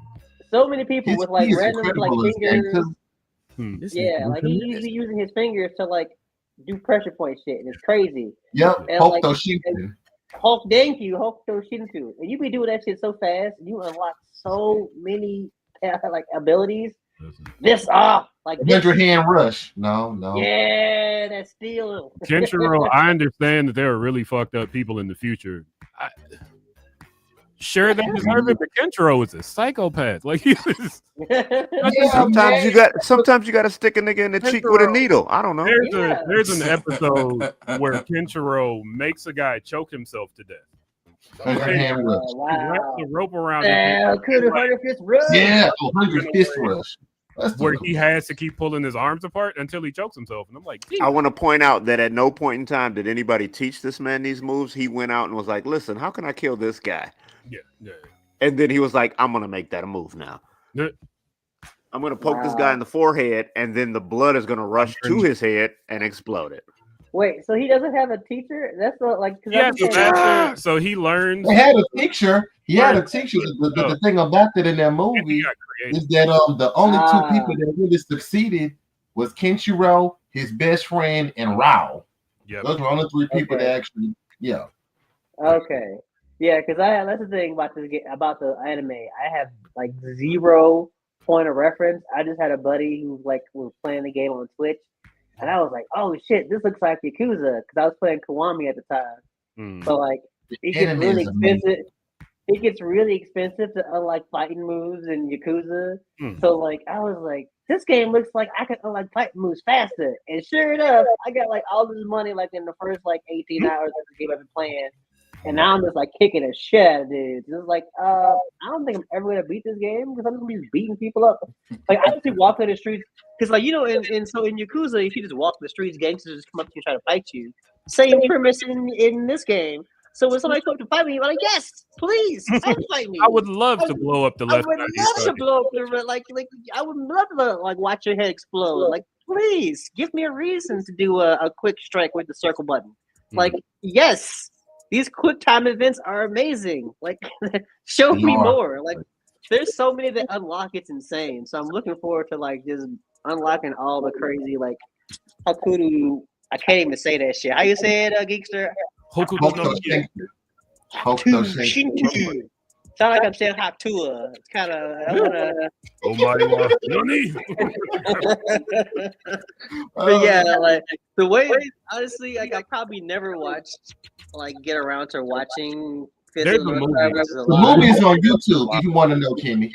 Yeah, like I might. On YouTube. Yeah, so I might check them out because like the story is. I mean, this is a really fun game. It's actually made me interested a little bit more in the show and in the manga. So. Well, watch the old show. All the new shows are trash. Oh yeah, that's what I've heard. That's what I've heard. It is. Everything just keeps trying to satirize this shit. Yeah. But yeah, those are my blurred outs. Thank you, Kenny. Mm-hmm. Next up, DJ LO Card. Let's hope that my internet. Well, it's not my internet. It's this place. First off, shout outs to Blurddot Radio and shout outs to Q4 Radio. I'm not gonna complain about the internet for sure. But yeah, man, it's been a busy week. Last 2 weeks. But I can talk about the shows before I talk about the geeky stuff. But you know what? No, let me go and get this out of the way so that way I don't have to keep all these extra windows open. So yeah, PocketCon happened. over like a week and a half ago. Tell people So what PocketCon is. PocketCon is a free comic book convention that celebrates characters and creators of color. It's completely free, and it's for young people and whatnot. So yeah, man, we just had another edition of PocketCon. This is now, if we count by the first year being in 2012, we are now. This is actually the 14th year of the comic book convention, which is pretty wild to say. This year we're at the Chicago History Museum. And it was pretty dope. You know, like I think everything went swimmingly well. I can show the. Am I doing? Is the screen sharing okay? The building was beautiful. Like the space was incredible. I can definitely say that. Like First Aid loved being there. Man, yeah, I really just enjoyed this year, the whole space, everything. You know what I mean? Like the vibe. This video was created by my homie Mo Beats, who was doing the videography. Shout out to Mo Beats. Also, we had a great photographer this year, man. Shout outs to Jefferson Mock. Yes, like really beautiful photos the man made. Quick Tastic was on the 1s and 2s. He came in like last minute and like held it down. We had dance workshops by MC Monty. Gabby Mendez did a drawing workshop. Billy Tuggle did a writing workshop, which everyone seemed to really enjoy as well, too. People were really raving about it. Shout outs to McCrae. He did a really dope foam smithing workshop and whatnot. We have performances by, of course, the Microphone Misfits. You know, you cannot forget about the Microphone Misfits being there. But this year we wanted to focus on like a lot of youth acts or whatever. So we had like Ultimate Threat Dance Crew. Also the Happiness Club. Go check out both. Like if you're looking for organizations for like your kids to get involved with, you know what I mean, and you want them to learn like hip hop or anything like that and dance, all that kind of stuff, like they are great. And yeah, man, the Ultimate Threat is just full on majorette and also like footworking and like tap, all that kind of stuff. Them kids went crazy, dog. And then we ended off the performances with a young man that's really been working his ass off, Zion Ali. We got to get him on the show at some point. But shout out to Zion, man. He did a great job as well too, hitting the move, showing him how to do that Lloyd dance without falling. You know what I'm saying? Shout out to Zion Ali. You know what I mean? Also, man, yeah, our host this year did a great job. C Baby did an amazing job. We did, and this year was a special tribute to Turtle Only. It's nothing I can really complain about when it comes to just like how great the year was. You know, just super proud of everybody to help to put that down, especially with it also being, you know, a snowstorm in the beginning. A snowstorm, yeah, like literally, it did not snow the entire fucking week at all, and then last day, of course, you know, just showed the fuck up and was like, "What's up?" You know what I mean? And oh my god, yeah, man, it just kind of came out of nowhere, but it was dope though. It was very well attended, you know, for it to be a snowstorm. Like you would not even know that like people did not want to be there because it was a lot of fucking folks, man. And I was just really proud of like everybody and the entire show. Yeah, so shout outs to all the vending artists that came through. I don't know the full like amount of people that came through, but it was very, very well attended. The cultural Chicago History Museum really was very much impressed. Also, one thing I got to toot my own fucking horn, man. Yo, man, we streamed the whole shit and like did some cool shit this year where we had the stream actually being kind of like a double take. Let me see if I can just share this tab instead. We did like a double take on the stream where, you know, you can watch the draw on demand, which is just like a thing that happens the entire day. To see if this thing gonna work with it. Okay, there, because I ain't trying to get no music. There you go. But like you were able to watch the stream and the performances at the same time, and we also had draw on demand going on the entire day as well too. So you can sit there and watch an artist, you know, draw, you know, on demand. That's George Gant. Shout out to George Gant. Hey, shout out to George Gant. You know, who also did PocketCon art back in 2023. So shout out to George again. But yeah, man, like you can sit there and watch George draw, or you can watch what was going on the main stage. And like, so if you were just watching online, man, you can pretty much see the entire show, you know, besides being on the stage with the artist. But it was pretty well. So yeah, honestly, I think I gotta turn my music down. Okay, to do that. Get free. Look at you all in your field. That's it, they mad because we on their heels. Recommend you respect the grind. You racing against me, I'm racing against time. So yeah, you can see like the whole show. You know what I mean? We had a great costume contest as well.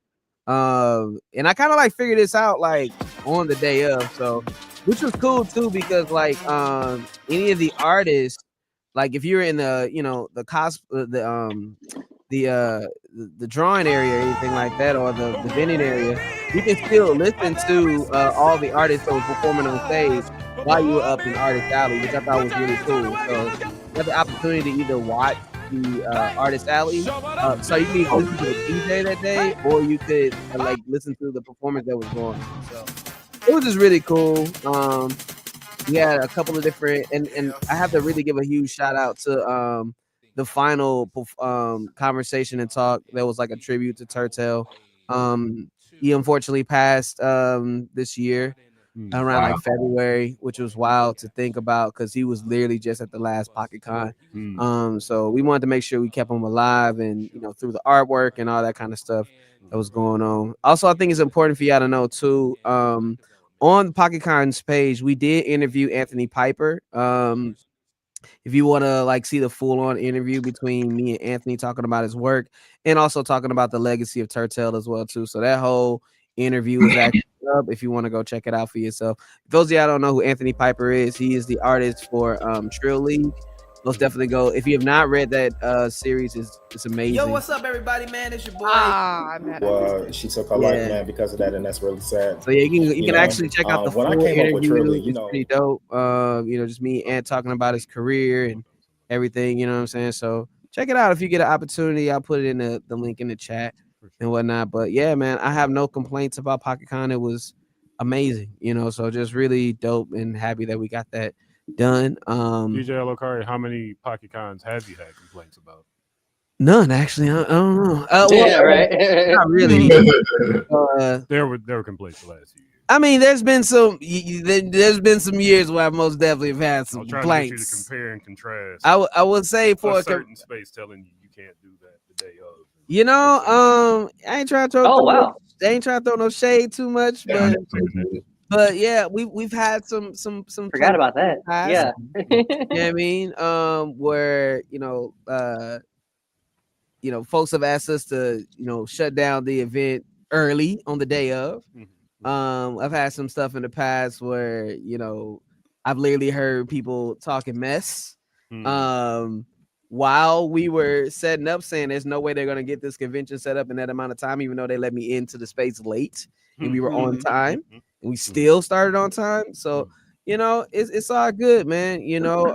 I've been at places where folks didn't realize that many black kids was going to show up. You know what I mean? So, yeah, they're man. Always diverse until a lot of black kids. Yeah. They're like, oh damn, yeah. Black kids gonna show up to this joint. Yeah, that's like, crazy. What do you think we were doing? Yeah, man. Damn, where the moms gonna put their strollers? Do you think you're gonna return to this space next year?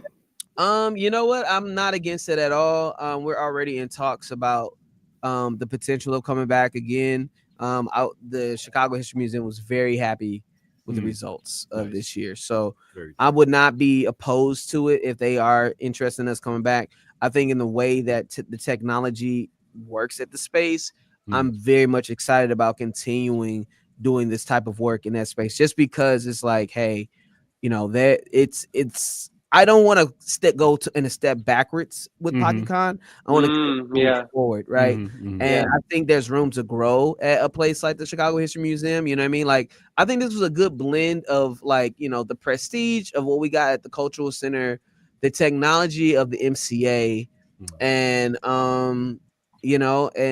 and actually having because I did like the Harold Washington Library I like the loading dock and how we loaded stuff in for that space, and Mhm. you know, I think we got a good amount for that. For you know, like they actually let us set up the majority of the convention the day before, Nice. That's which good. was great. You know what I'm saying? And they got a food court. You know what I'm saying? So it's like, What? yeah, you know, a lot of little What was stuff. being served there? Huh? What was the food that was being served? Cheese on them. Oh no, I mean like it's a cafe. Like they got they can get hot food and stuff like that as well too. So yeah, and they Does also this- have a gift shop. So in the future, if we wanted to sell merch there, we could. Nice. Do you think this was like a good location too, in terms of like for everybody to get to? Like there wasn't any real issues in terms of. They have a parking lot, so it's like right next door to the Lincoln Park Zoo. So I think a lot of the attendance that was good is for that space specifically was also folks who were there's already an audience that wants to go to the Chicago History Museum, and like they're used and they want to have more kids show up to this space. You know what I'm saying? So it wasn't anything on like, oh, it's too many kids here, blah blah blah. It was like, no, the more kids, the better. You know what I mean? So like that was something that I thought was really, really dope. So I'm not worried about that in regards to, you know, doing more stuff there. But yeah, man. Also got to give a huge shout out to D-Nick because he actually made a tribute song to Turtel, which you can check out as well. I'm just gonna play a little bit of it. Yeah, here. If the internet works correctly. Yeah, the internet's crazy here. For the one and only. Yeah, check it out if you get opportunity. It's great. Respect to our good brother. Golden Age, Silver Age, and then the Bronze Age. This is for the father that gave us the Black Age. Golden Age, Silver Age, and then the Bronze Age. This is for the father that gave us the Black Age. Yeah, we're gonna play a little bit because you know I can't trust it. This internet. But go check it out, man. He did a great job. So overall, I think PocketCon was great this year. Super proud. And yeah, man. Just yeah, I no more words. Just proud of this one. Also this week, my crew has been, as in with Stomping Grounds Literary Arts Initiative, we have a group called the Audio Visual Productions House, and we've been filming the Chicago Soul Poem series with Avery R. Young, and we had an official release party, even though most of these poems have released in the summertime at the Millennium Park, but this time they did a final full film release at the Chicago Poetry Foundation. And yeah, so I've made a quick little recap if you want to check it out. Chicago Soul. Oh. Is it doing a thing? It is. Oh, it's just how about Salon piece was. So yeah, so we had the full-on release happening at the Chicago History Museum, which was really dope. The name of the series is called Chicago Soul Poem, a city that writes together. Avery R. Young is the poet laureate of Chicago, which basically means you have like a year to show folks, kind of steer where you want poetry to go for a full year. And part of his swan song was to make these series of poems. You know, my team filmed this entire series of poems and stuff like that, and the release party was really dope. All the poets was there. Also, two of my students, for those that don't know, I actually run an organization that teaches primarily in a juvenile center, teaching visual arts, creative writing, audio production, called Stomping Grounds Literary Arts Initiative. And actually two of our students got a chance to participate in this series, which is crazy too, because they're the only youth that got a chance to participate in this, even though they're still incarcerated. One of them actually she was incarcerated when she wrote the poem, and she was out when these things got released. So two of the pieces, those pieces that were done by them actually were recited by two of Chicago's top poets in the city. Nice. One of them, the name is Leslie Honore, who was reading Azraea's poem, and the other one was Rach Jackson, who y'all probably know from doing Big Kid Show and a bunch of amazing things, and she read Alia's piece. So Leslie and Azraea actually got joined for the first time at this event, which was dope. And Dahlia was supposed to come. I was really excited about her being able to come. However, there was, due to some unfortunate circumstances with the juvenile, she was unable to attend, which was trash. You know what I mean? Like, you know, it's pretty whack. But she did at least get to send an audio message, just thanking everyone for, you know, that for the honor of being able to do that.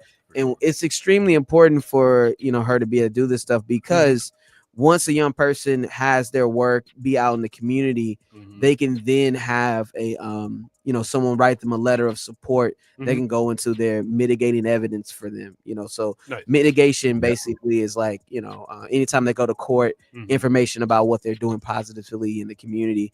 And this is most definitely one of those things that's like great for their permanent record and stuff like that. So as well as their inspiration. Yeah, man, it was super dope, and it was a great turnout. So all the poems are released. You can go check them out. There, shout outs to Purple Tokyo, shout outs to Iran Kabashi, Mo Beats, Cassius, Charles, Jared Williams, and Walter, aka DJ One Solo, who all worked with me to put this project together. So it was some professional artists also working with, you know, students who face incarceration to film these projects, man. And it was super dope, man. I'm just very happy about how that turned out. Yeah.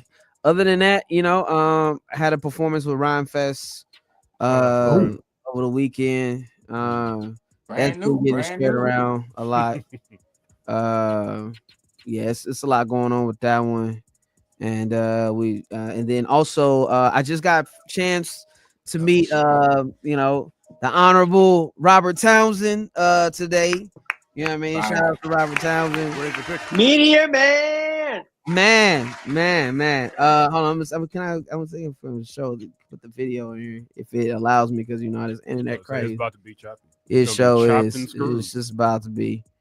But here we go. So I'm sharing the video if it does allow me to put it up. You know, there you go. Get it, mute the music.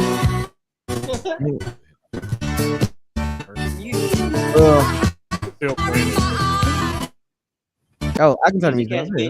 Damn, there you go. Your enemy all day today, yeah. Yeah, there you go. So yeah, we got a chance to meet Robert Townsend. Shout outs to the you know, the legendary Robert Townsend, man. I've been trying to get him to come to PocketCon this year. We just had a little bit of some miscommunication. He's doing a film festival and whatnot, and I've been so busy this week, but you know, with other stuff. However, I was like, you know what, if we get the opportunity, I'm gonna go at least see Meteor Man.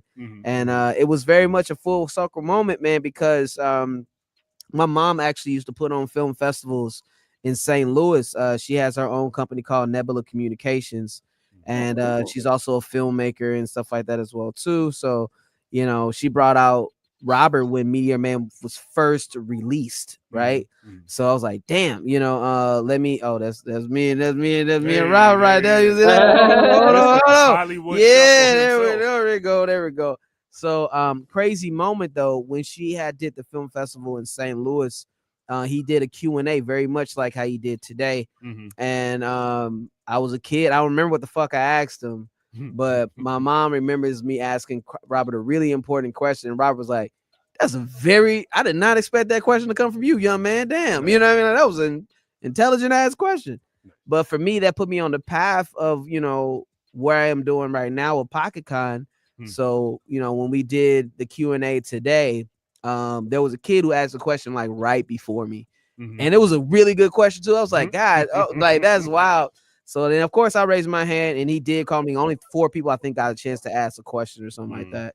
And I got to tell him, I was like, man, that's crazy that young man went before me, because I was actually one of these young kids in the crowd back in like 1993 when you made this film. And you know, I just wanted to say, like, you know, we just finished our 14th year of PocketCon, which is a comic book convention that celebrates characters and creators of color. And I just wanted to let you know, man, like I probably wouldn't be doing what I was doing if it wasn't for you.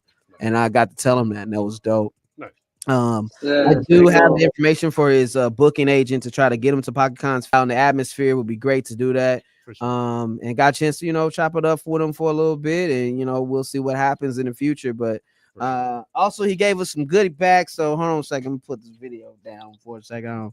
I don't stop sharing this shit. Like this. Here we go. There you go. Let's see if the internet comes up. Hold on. I would have asked him to Here you give go, a Mike. I John got you Witherspoon one. story. They What? gave me an Give extra it. one. Can I ask a question? Yeah. Don't nobody ask me for shit in this bag. This There is we go. It's the Media Man Hall, baby. So I was like, here. So here's the shit that came in it. So first, it's a folder for some damn reason. I don't know. All right, folder.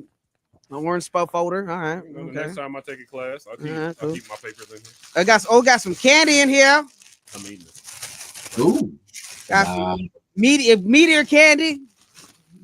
All right. Kid toys, sweet treats. I ate my bag of popcorn. That's why I made sure you got that one. Spicy cheese. They wanted to make sure people had popcorn when they was watching Meteor Man and stuff. So that's what that was all about.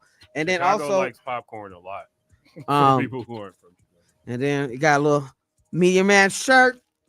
Oh shit, like candy cane. Look at this, some nerds and shit.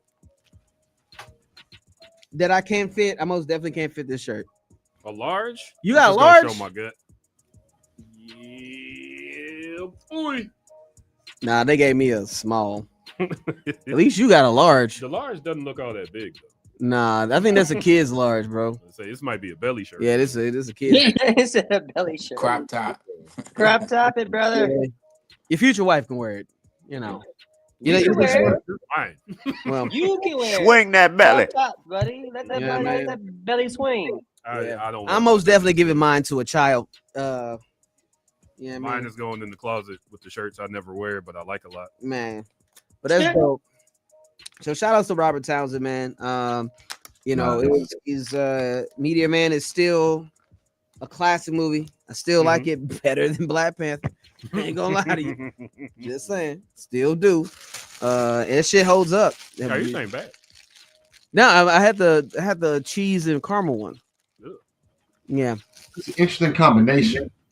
I mean, that's not in Chicago. That's some normal shit. Yeah. So everybody except for me and Geeks is from Chicago. I'm originally from San Diego. No, what I'm asking is because you just went into your Pocket Con deep dive, and like when I was a kid growing up in New Orleans, all I knew about Chicago was like Cabrini Green, Good Times, and they even play Chicago Cubs baseball games for some reason in New Orleans. But I just want to ask you, where do you have Chicago ranked among cultural cities? Because Chicago has its own swag, its own bop, its own vibe, but people don't really talk about it in that sense. So where do you have Chicago, and why do you think that is? People don't really give Chicago the shine it needs. I feel like Kenny deserves. should answer that question because Yeah. Kenny is the only native Chicagoan. Yeah, I'm from St. Louis. I'm gonna talk shit about St. Louis the whole time.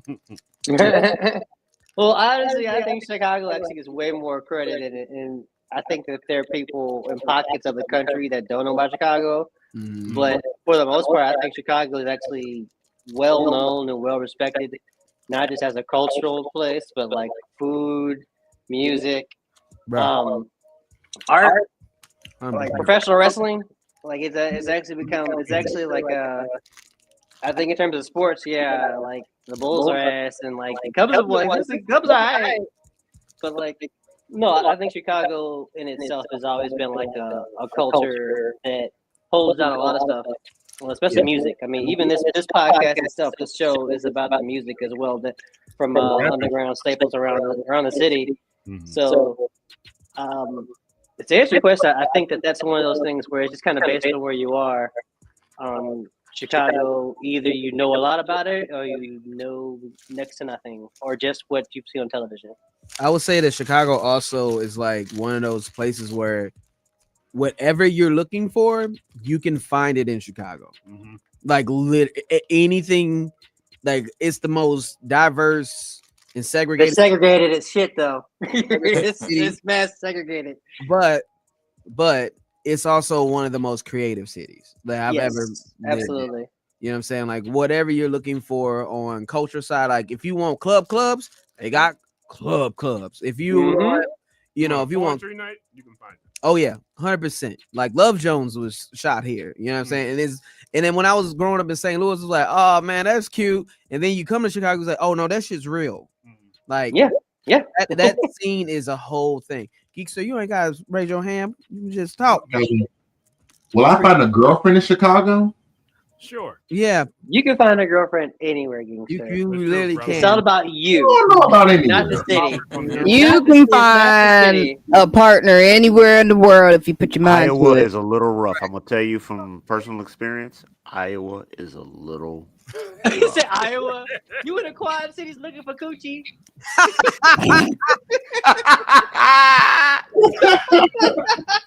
I'm just letting you know. Iowa is a bit dicey. Pen pal in Iowa. Don't ask how I know that. Just act like I know that. All right? I mean, Oh, okay. shit. Well, That's Geekster, if hilarious. your heart is open to it, I'm sure you'll find somebody. You'll find But somebody. also, yeah, Chicago. You gotta lower your standards, bro. Listen, Oh, Geeksy, not Chicago some lower your fine ass standards. girls. I mean, unless you go to Iowa, you don't gotta lower nothing. But I I'm know just Geekster. saying. When we go to Houston, I'm trying to set up a pop the balloon for Geekster in Houston and Anime Verse. Nice. Oh my God, There you that's amazing. Yeah, I gotta do it. People You gotta like do it. I hate I'm pop down for balloon, it. but I'm down for it. I don't know. Yeah. I like the idea of like a dating show for Geekster, but maybe not pop the balloon. Yeah, One to man. set up to disrespect people. I have to. yeah, that's the one. Right, you they on stage well, and they gotta not tell that you why they version. pop their balloon to your face. Come on now. Oh, people trying to go viral. I'm trying to get my man situated. Are we trying to go viral? Are we trying to find him some love? Oh yeah, oh yeah. Both. Yeah. Wow. Both worlds. All right. Well, I Do will you say, have as you a got person that's confidence to going steal, viral Geekster? Maybe not steal. Like, can you take being rejected to your face? That's true. That's a good question. That's you I've gotta reached that level of. Don't cry in the car. Right. I'm just saying because you've said yourself that you're like socially awkward and all that. And one of the things with pop the balloons is you got like up to 7 people that will pop a balloon in your face before you even finish introducing yourself. I'm like, damn. That can happen too. I've seen it happen. From what I've seen, don't start with your height. Like just start with I something. mean, they else. have eyes.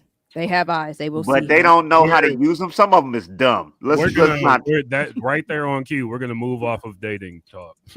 We're gonna go back to Blurddot Radio. Geekster, I believe in you. You can do this, buddy. avoid Iowa.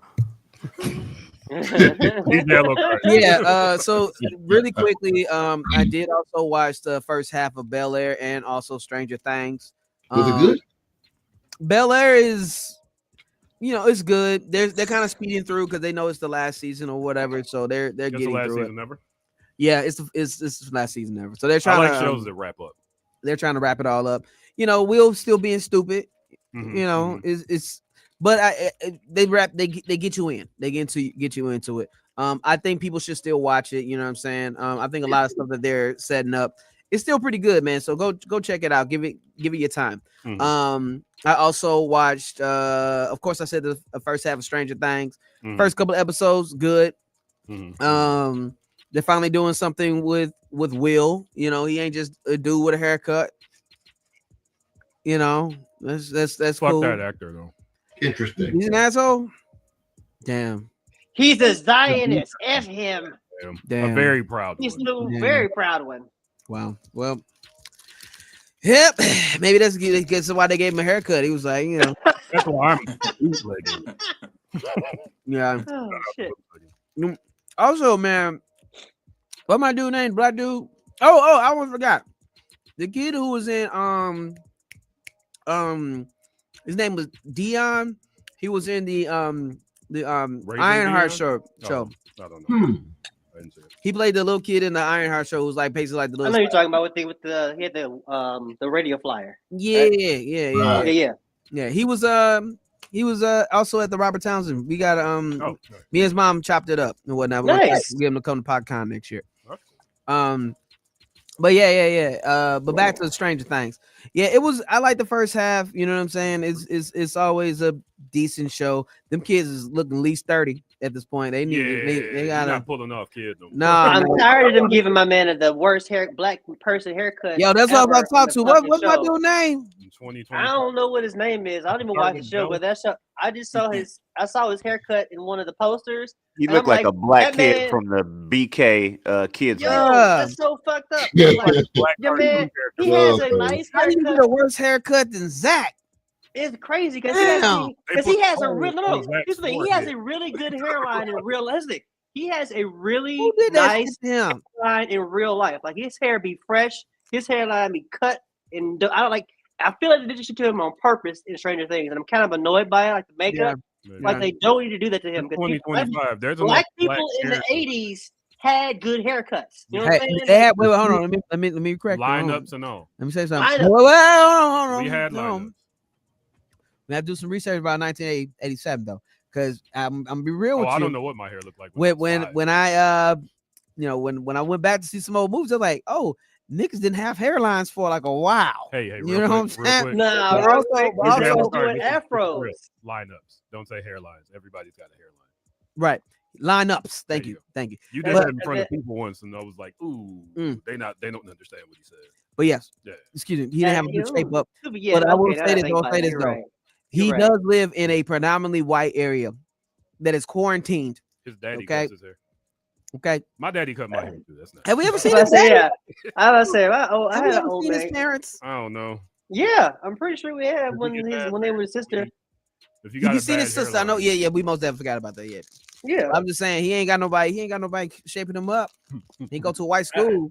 I guess. I mean, you're right. He is in Indiana. I guess He It's did still have a frustrating. good haircut last season when they had a barber on set, and then that Right. barber said on TikTok, "Yeah, they didn't bring me back, so Damn good luck." quarantine. Damn Oh, quarantine. okay. See, that makes sense. Okay. So he lost his good barber. The See, only it's a black mega thing. barber they had in whatever the fuck they had. but that's was not gone. That's not his hair. That's a hair piece. Like they couldn't. Yeah, that's why I'm angrier, Mike. It's a hairpiece.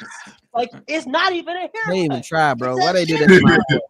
Like, Why they do that to my like, boy, dead man? ass, it feels a little like Maybe I'm not watching the show, but it feels a little racist. Like it's like it's that thing Hey, of man. Hollywood where like need they have more black black actors and they don't get black makeup artists and black hairstylists for their black actors, and then the white Maybe they trying to hairstylists. show the stretch. I need It's more just- black actors to take the Michael B. Jordan route and not the Anthony Mackie route. Don't just let these people put your hair. Please, yes, Hey, man. please. Demand better. They're just Demand trying, better. they're trying to show the stress of, you know what I'm saying, him trying, of Max not being there. You know what I'm saying? He has white bunny deficiency and has destroyed his hairline. I cannot let you help you. That's what's going on. I can't. What do you give the Fresh Prince? What do you give Stranger Things? Out of 10 so far, Fresh Prince. White bunny deficiency. What's going on? He got out of 10 the show for Fresh Prince. I give it about a good 7 so far. Stranger Things, it gives about a good 7 or 8. Them episodes too damn long, y'all. Long ass episode. Like, come on, man. It's too fucking. That's why you're getting a part. That's why you're getting a part everything. They want to give you everything, man. That's the last season. You didn't get No, this is it. 4 seasons. These already. niggas are getting a movie. Get it They done. get so it gives about a good 6 or 7. This ain't bad. It's not bad. It's just like I'm not over the moon about it just yet because I need to see where it's at. You know, so it's so far so good. But they get a -5 for my nigga's hairline, bro. Come on, man. It's 2025. We can do better. Come on, dog. Yeah, like that shit pissed me off. But Can't even watch the show. Unless it was intentional. Unless it was intentional, they was like, hey, the black I can't barber got see that killed. being intentional. No, You know what I'm saying? I can't. They can't get no clippers. It's just what they got. You know what? As you say that makes sense. The barber, the black barber was like, I'm getting the fuck out of this city because They you left. niggas is out of your goddamn mind. You hear what I'm And he saying? left. I get it. My No, nigga you- hanging out with these white kids right there. and he tried to keep it up himself, and he couldn't. And you know what? DJ Alacar, you sold it for me. I'm glad you said that. You know what I'm saying? That's all it was. That's the canon in my head. He had a barber, and his barber was lining them up right, and then the city split in half, and he was like, "What the fuck are you?" It's white. It's no bunny in a coma. You hear me? Oh, you Negroes are bending over backwards for some white ass writers. Don't do that. It's We are Snow in Bunny. 2025, The and Snow we are Bunny not doing is that. in a coma, and he ain't got Mike, no one to check him Mike, for help his me out hair. here, please. Okay. Now, if he had a sister, his lineup would be right. But since he ain't got no sister in there, Can't. Literally. You know who would have helped him out? The chick from the It TV show. She would have been like, "Listen, I know I'm a decade or so back, but you need to fix that all up." We need to have we need to honestly, we need to have a very serious conversation about film and being stuck in this weird 80s loop because I'm tired of it. It's a 50s loop. No, we're in a 80s loop. We're in a And now we're in the 1987. I don't know what happened the year I was born, but like yeah, it is every movie. I'm like, damn, what was 80 to 89? I think Mike, I think you told me this, Mike. Like the thing you end up making is based on your childhood. So as we go forward, the people who have that childhood are going to go back to go. I remember this time. So when you get the Sandlot and things like that, they go back to the 50s because that's what their time frame was. So right now, the motherfuckers is making movies now. It's going back to what they knew, and that's the 80s, and they're going back to there. People are actually starting They've been going back to the late 80s and for the the early last 40. too. So We have been in the 80s for the last 40 years. Like, I need us to actually really look at media. It's not like the 50s stuff ended around 1990s, but the 80s, even in the 90s, they was doing 80s shit. And it has been the 80s. I turned 41 a couple of days ago, and I had like a. Oh, I did wish you a happy birthday. One foot in the grave. Whatever, nigga. I'm still living. All I know is that like it has been hard, even for me. I'm just like, I love the 80s. I recognize a lot of fun things in the 80s, but not everything about the 80s was that fucking great, including the media. And it seems like we've cherry picked like the 5 of what, like Ghostbusters, Back to the Future. And then just do it. Honestly, I wish. You know what? I wish, but like just the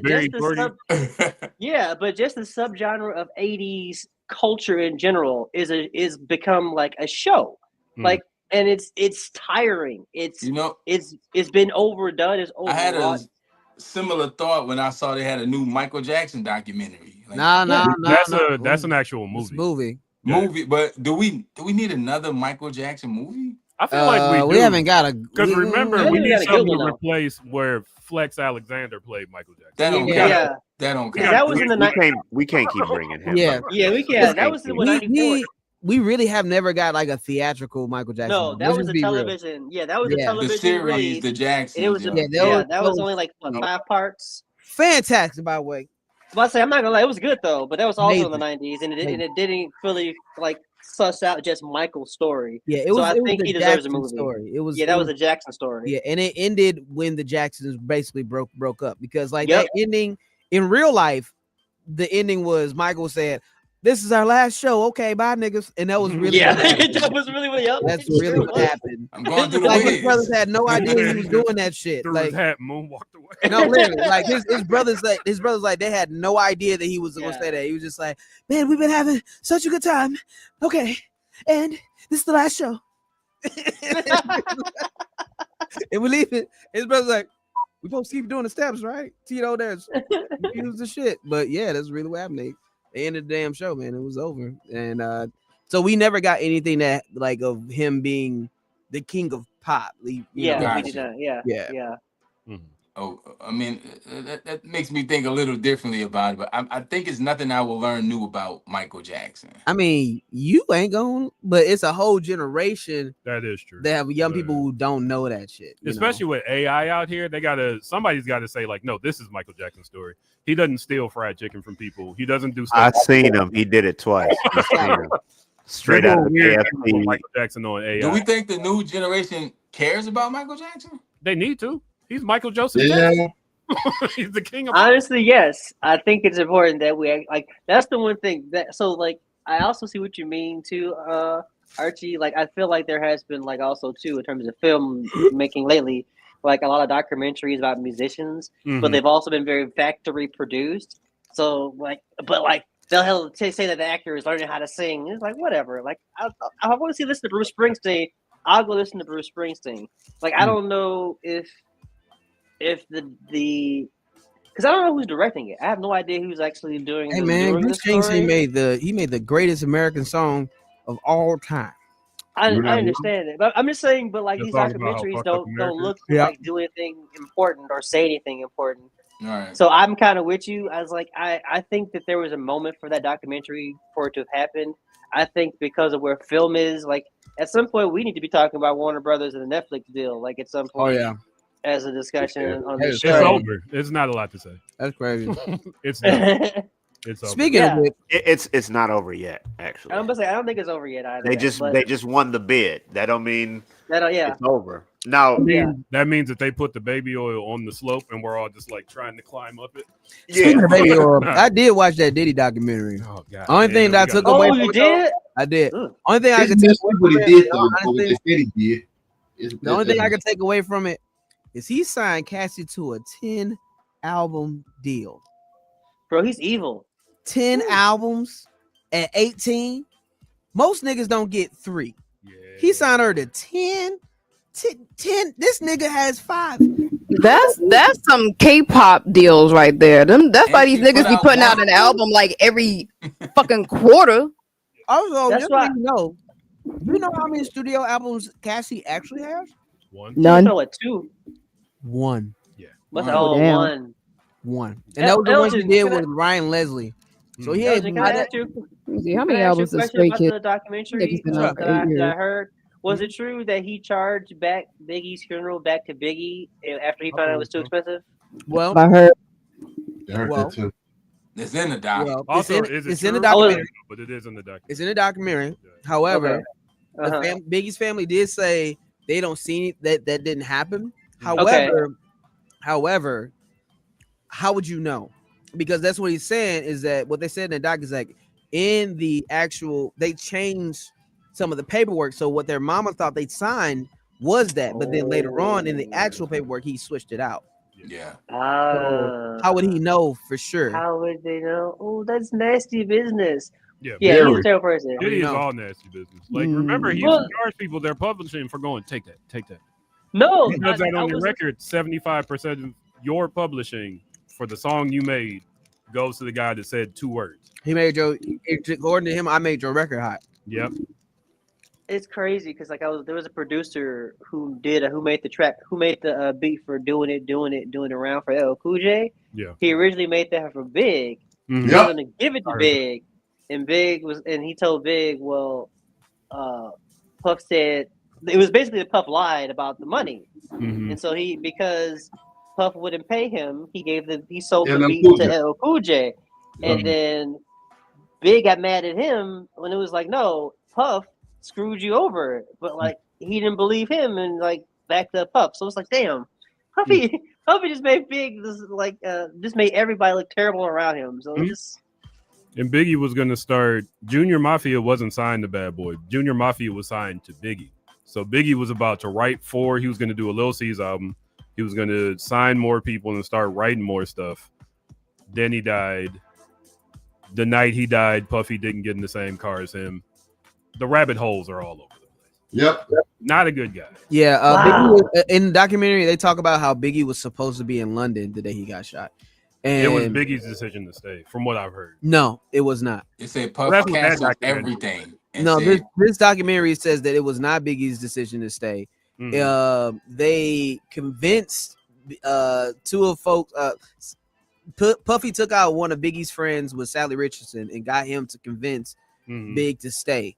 But Big was actually very cautious because he was just like, I feel like somebody's trying to kill me. Like, so we should, And this is why hip hop conversations need to happen, because I've heard interviews of people saying Biggie was the one who wanted to stay, and Biggie was like, no, I'm not scared of shit out here. I would like to go to this party and stay an extra day. And then he got killed. So I say that to point out there are always going to be a bunch of different sources. Relying on one source made by one of Diddy's enemies we've got to take out the Always Sunny board with our pins and our strings and just keep saying Diddy did it, it was Diddy, and just keep putting Diddy's name everywhere. I am a huge proponent for hip hop history. I think this is the present Black history. I think that Not I think that I've seen Black history get distorted. Oh yeah. So did my dad. So did his dad. So did his dad. And all the way back to the motherland. Listen, that's why you need Michael Jackson movies. There you go. Once the wrong people get their hands on it, they're gonna say all types of shit about it. Yes. Yeah. But I don't know. We'll see how this Michael Jackson movie turns. It's just scary with how people revise history and with AI. Like you have to really question what's real. Oh yeah, we are cooked. We are cooked. And even we're cooked because also media literacy is in the tank because some people don't even know how to like actually read media. So the problem is that they couldn't even recognize AI if they wanted to because they don't have a concept of like how the media actually works. Yeah, just because they said it doesn't mean it's true. Now that the computer's saying it. I mean, the computer don't know shit either now. There's no credible sources anymore. Back in the day, we could say, well, it's on this outlet, it's credible. Now everything's an outlet. Well, an advantage. So I went to college. I got a major in English. It was pointless up until this year because what I learned from an English degree is how to cite sources. And so digging through, learning how to write an essay that presents two ideas and argues them really put me in a great spot in 2025 when misinformation and AI video is about to fuck up everybody. Yeah, I mean the issue is all you need is a good font and the phrase "sources say." Yeah. Like nigga, you know all that. You didn't point to not a damn source. You didn't point to a website. You didn't point to a study. You just said sources say, and you put it in a font that looks real news like. And all of a sudden, you got a whole handful of people fighting with bots in your posts. Support independent media and journalism. You get to be president. And with that, we'll move on. Yeah, Okari, does that conclude your blur? Oh, yeah, 100%. All right, we got one more. Darren. Oh, man, we got an hour to go. Because I've done. All right, what you got this week? Oh, man, let me scroll through this post of things that I've done in the times that you have not heard from me. Oh man. Let me scroll. What does it say? December 7th. Oh boy, here we go. All right. Nothing. All right, let's go. Blood and Guts. Blood and Guts was pretty good. It was pretty good. Yes, it was. I liked it. Bloody and Goody. The star move for me was Marina Shafir stepping on glass to kick a woman with that glass in her foot. Yep. To make the kick hurt. To make the kick hurt worse. She stomped on some glass first, got glass in her foot, and then kicked the bitch in the chest. And I was like, work better with shoes on? No, she didn't have shoes on, by the way. And she started off her match by getting the bed of nails out and kicking another bitch in the face and making her fall into the bed of nails. And then she got into the match. So that's good stuff. Good stuff. I love pro wrestling. So great. The Monet puppet came back. She was hiding brass knucks. She was hiding brass knucks underneath them. So when she got that thrown off, she hit a bitch in the face with some brass knuckles. Man, they was going banana sandwich. And I want to say something. Tony Khan is an evil genius because he was like, I'm gonna put this on before y'all do y'all war games, and then I'm gonna let motherfuckers look at the both of these and go, oh, so y'all niggas gonna put on this rinky dink Fisher Price version of a war games? Okay. Yeah, war games was trash. As I am sticking to my guns, I'm very proud of myself. I have not watched the WWE event since I canceled all my WWE type subscriptions. I'm with months you too, ago, but I saw clips. I am right with you too, but I saw clips. I have not seen it since they brought Brock Lesnar back. I was like, I'll wait for you motherfuckers to go, oh, we retired Brock Lesnar, and then I'll come back and maybe watch something. But until then, that's not happening. Oh, see, that's the problem. Well, hey, then they lost the viewer. I don't gotta watch your shit. that's my whole thing. I've gotten to the age where put that one on the kids. You don't gotta watch it. I got into the age where it's like, if I don't like your politics, I don't have to deal with none of the shit you deal with. I'm just gonna cut that out. I don't have to sit there and watch your show if you have a racist on it. So fuck your face. Fuck your face. I'm not gonna buy your game. Amen, brother. If you cut half of your motherfucking crew and then fired everybody else because the nigga at the top was like, I wanted a golden parachute when I left. I'm not gonna buy your game. The game can sit there, or your game can be played by some simps. I don't know, man. That ain't got nothing to do with me. But yeah, he did that beforehand, and that was a beautiful little move. Let's see. People got kicked into a bed of nails. Powerhouse Hobbs took a back bump off a table. That like normally you'd see somebody fall off a table and it's like, oh yeah, he landed. No, but I've never seen somebody bounce off his ass like a video game, or like somebody doing an ass stomp, like Mario doing a butt bounce. I was like, his spine is at least a centimeter smaller than it was before he hit that move. Let's see. Darby got tossed off an entranceway into a flaming table. Well, we love Pac. I fucking love that gremlin. That man is 80% veins and like at least 20% muscle. Pac in his dojo. He is so fucking terrifying. It's so ridiculous. And when he puts his glasses on, he looks so peaceful and kind. Oh yeah, if you've seen him with his glasses on, it's like, oh, he listens to albums, don't he? Like record vinyl albums. And then when you see him take the glasses off, you're like, oh no, you murder people. Oh no, you murder people. Basement. Yeah, you're terrifying. And you don't murder them with knives or nothing. You just body slam them until they can't move anymore, and you just leave them in the basement. That's not. That'd be a dope ass Zod. You know what? You know what? Yeah, I wouldn't be upset with that. I can be upset with that. That's true, Elgin. I can see that. Let's see. Are you watching it? Oh, go ahead. Oh no! No, go ahead. You're still on blood and guts. But go ahead. I was asking about something later down the road. Oh, Kyle O'Reilly. He got his win over Mox. Right? Tap out a couple times. Mm-hmm. So now everybody in the Blackpool Combat Club is looking at him like, all right, man, you Death Riders. Oh, what? You know what? You're right. Everybody looking at him like, maybe we should switch it back to the Blackpool Combat Club and get you up out of here. Maybe Which is going to lead me to my next question. Have you been watching the Continental Classic? Yeah, I saw that. Oh, of course I've been watching. Because the storyline for the Death Riders got so much juicier. And you know what the worst part about it is, though? The after video is only shown on YouTube, because the thing with the Death Riders is if you lose, you get punished. So you got to go and do push-ups. You got to go and do something. So everybody pretty much lost. He went to the back room. Everybody doing push-ups.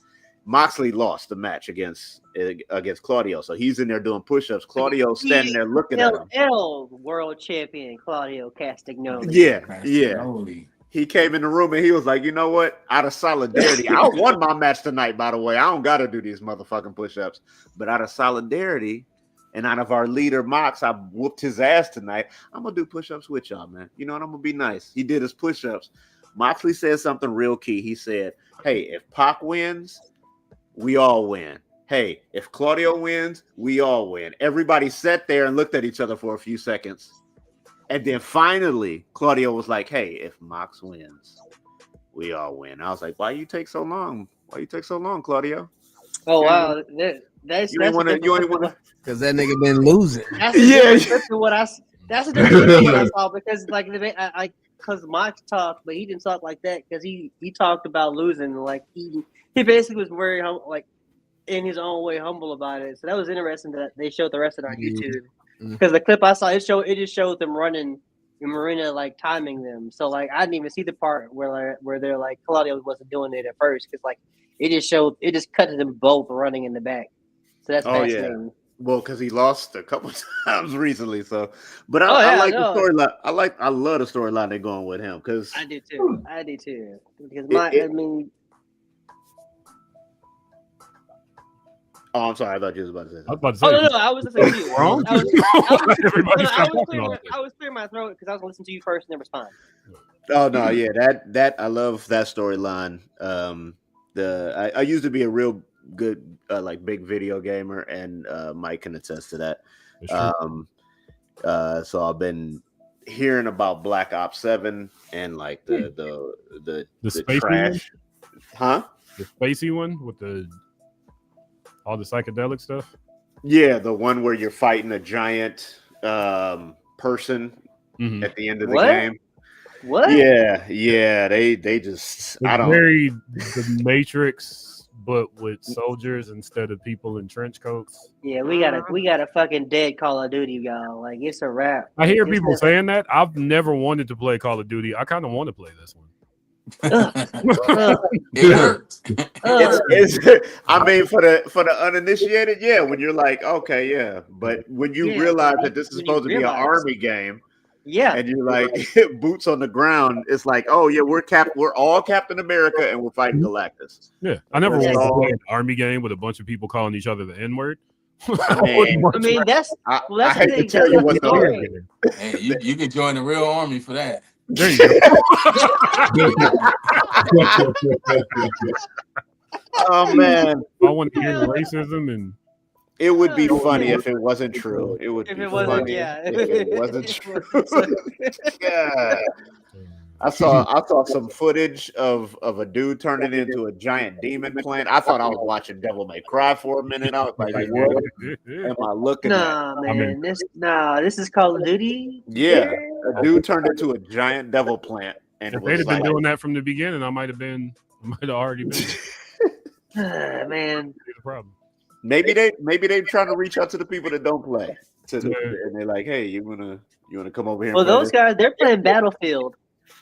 Yeah. They're playing Battlefield. They don't even care. And then they'll be upset when a dude jumps out of a jet, does a 360, and then hits a rocket shot out of nowhere, and be like, "What are you doing, man?" It was like, "Hey, well, what's the thing? If it's like Nicki Minaj or like some other influencer, then they'll be really mad about it. That's when it's a problem. Yeah, you see that picture right there? That's the last guy. He looks like he don't want no trouble. Wait, what? He's like, hey guys, come on, I'm just a normie. Don't shoot me. Like, hey, I'm just trying to make my fucking gabagool over here. Hey, look at all the bullets and things. This is Bullets that's and Star things. Fox. That's just Star Fox. And You know what? If it was Star Fox, I would be like, let's go. yeah, that's cool. It would be cool, but like this looks like a cheap knockoff. But when you start the game, I'm shooting that guy on the other side of the field, and you end the game with, oh, that guy's 400 feet tall, and he's slapping the ground doing like I'm playing Banjo Kazooie. I'm jumping over shockwaves. I don't want to play that. That's ridiculous. Real Yeah, quick, you're not Andros. Yes, that's the guy from Heroes. Shout out to Peter Petrelli. That's Peter Petrelli. That's not how we play on Heroes. That's not how he talked. I'm sorry. No. I want to apologize to anybody Wow. who felt a way about That was like a Family Guy moment. We were just like, his name, because you heard his name Italian, you just like had to break it to like a boppity boopity. Why are they wearing Nazi outfits? Don't worry about it. They put AI fucking gamer tags in there. Don't care about the art. Wow, that is you're the telling same me game. they put Hey man, this shit looks great. Hey man, I'm happy for you. If you want to play this game, I'm Do I happy get to for shoot you. the That's Nazi people, or $70. Am I supposed to be the Nazi people? I don't want to. Well, here's the thing about the current state of affairs, sir. Is our current government. You know what? I'm not even going to continue. Once again, You get to fight a werewolf? just stop. Just play Wolfenstein. Just play Wolfenstein. Or You Doom. ain't telling me what to do. I'm gonna play this. Or Doom. Like there's so many other Both options. Wolfensteins. I want to play this. Call of Duty Fever Dream. Hey, Oh my god. we sold the game. Hey, somehow Call we of Duty sold. ketamine. First time ever. Call of Duty K-hole. My god. You the kind of dude that get Grand Theft Auto for the driving, nigga. Like, what are we doing here? What is Cyberpunk. I've been in You're not the Cyberpunk only one. 2077 just driving around because I beat everything else. Well, I mean, to be fair, I just play Death Stranding to drive a truck across the land and like make road. So yeah, Man, don't tell me how to play games. I'm gonna say that's why I was like, listen, that's why I have no room to talk. I literally used to play Vice City just to ram people off of their scooters and take them. Yeah, like I desperately want to yell at you about playing Call of Duty, but I have nothing to stand on. I have zero leg to stand on. He's right. He's right. I can't point to something and be like, you won't like this, because everything I pointed at, you were like, really? Yeah, it clearly sounds like it's like it's satiating him in a way that's like, yeah, I think I'm in on this. It's like it's like not even a $70 price point is going to stop Mike at this point. Like that's. I mean, I'm not buying it for $70. Well, there it is. That $70 price point. That was there. That's the fence. That's the fence. That's the fence we needed. All right. When it gets down under 40, 35 or so, I'm down. I wouldn't doubt if it was this week. I would not. After they got their ass beat that bad. Yeah. They're like, fuck, they need every dollar possible. I was like, please buy our game. Oh, yeah. Also, Mexico's 7th mayor he got killed by the cartel. And is it blurred out? And, yeah, I'm blurring out the people, not the murdering of a mayor. Okay, damn. All right. The people was because wait, what happened, city? This happened in Mexico. Which city in Mexico though? Wherever the dude that runs the mayor of Mexico, whatever city he lives in. Well, I'm sorry. I mean, I don't think there's a wait. You mean the president of Mexico? My mic went out. My ears went out. I see you talking, but I can't hear nothing you saying. Well, there we go. Yeah, you said you mean the president of Mexico? Because there's not a mayor of Mexico. What happened? Yeah, somebody. Well, no, I think there has to be a starting point. I need the ball to roll. This sounds like the DLC from Call of Duty. A giant grasshopper. You're right. I'm gonna just skip that completely. I don't got enough for you. I know the president's name is Claudia, and she allowed a nigga that was a mayor somewhere in Mexico that got killed. And they was like, they broke down the walls. Let's say Claudia's a president, so the guy was a mayor of a city in Mexico. You keep saying Mexico's. You keep saying the mayor of Mexico. Oh no, I'm sorry. I meant the president. I'm sorry. That's you know what you're right. IBC does not know very much about this topic. Yeah, that's why I said I'll skip it. That's why the only reason I brought it up is because the people who are rioting out there is using Luffy as like their mascot. Kicking down fences, I heard breaking that shit part. the fuck down, and people are outlawing the fucking flag from One Piece. How you outlaw a flag from an anime because you're so upset that the people have brought themselves together under that flag? Hey man, because the flag you land on that flag is the symbol of the freedom revolution. Because it's a symbol of pirates. It's like, you want to go this route, we'll be pirates then, and we'll grand line your ass. I don't know. Anyway, no, there's a oh my god, there's so much wrong with that statement. I just want to say that I did that on purpose because I know there's people who love One Piece, and I fucking hate that shit. I fucking hate that shit. And I just want on the other side of that. I'm saying, people that like One Piece like it a lot. I'm never gonna hate on it. Yeah. I'm of anything. No. I'm gonna hate on it to the day I die. That is not the hill to die on. Yeah, I would. You gotta do your There thing. are better hills. There are taller hills. No, you know what? No, I want the small one that I ain't got to climb too high on. I just want to put my foot up on it. It's gonna be dog shit up there. It already is. Your last moment is going to be like, oh shit, what's on my elbow? Okay, a better hill to die on. Warner Brothers Mm-hmm. just got through doing some of the most outlandish shit I've ever seen. The bid was won by fucking Netflix for $72 million. Nigga, I have to pee. Yeah, man. Get it out. Unless his mic went out. Wait, Maybe his mic went out because it's No, my mic $72 went billion. Oh, $72 billion. I'm about to say it can't be million. That was $72 billion. $1,000. No. By the way, Netflix is $8 billion in debt. Just thought I'd throw that out there. Yeah. That's why I'm starting to think who could help Netflix with some money. The worst people.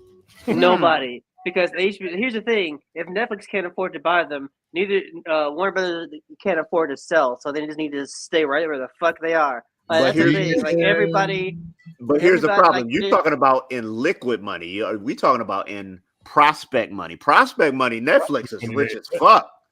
No, just because the prospective money means nothing when subscriptions are down. Everything on Netflix is down. They've literally cut shows because they're hemorrhaging money. Like, That don't mean nothing.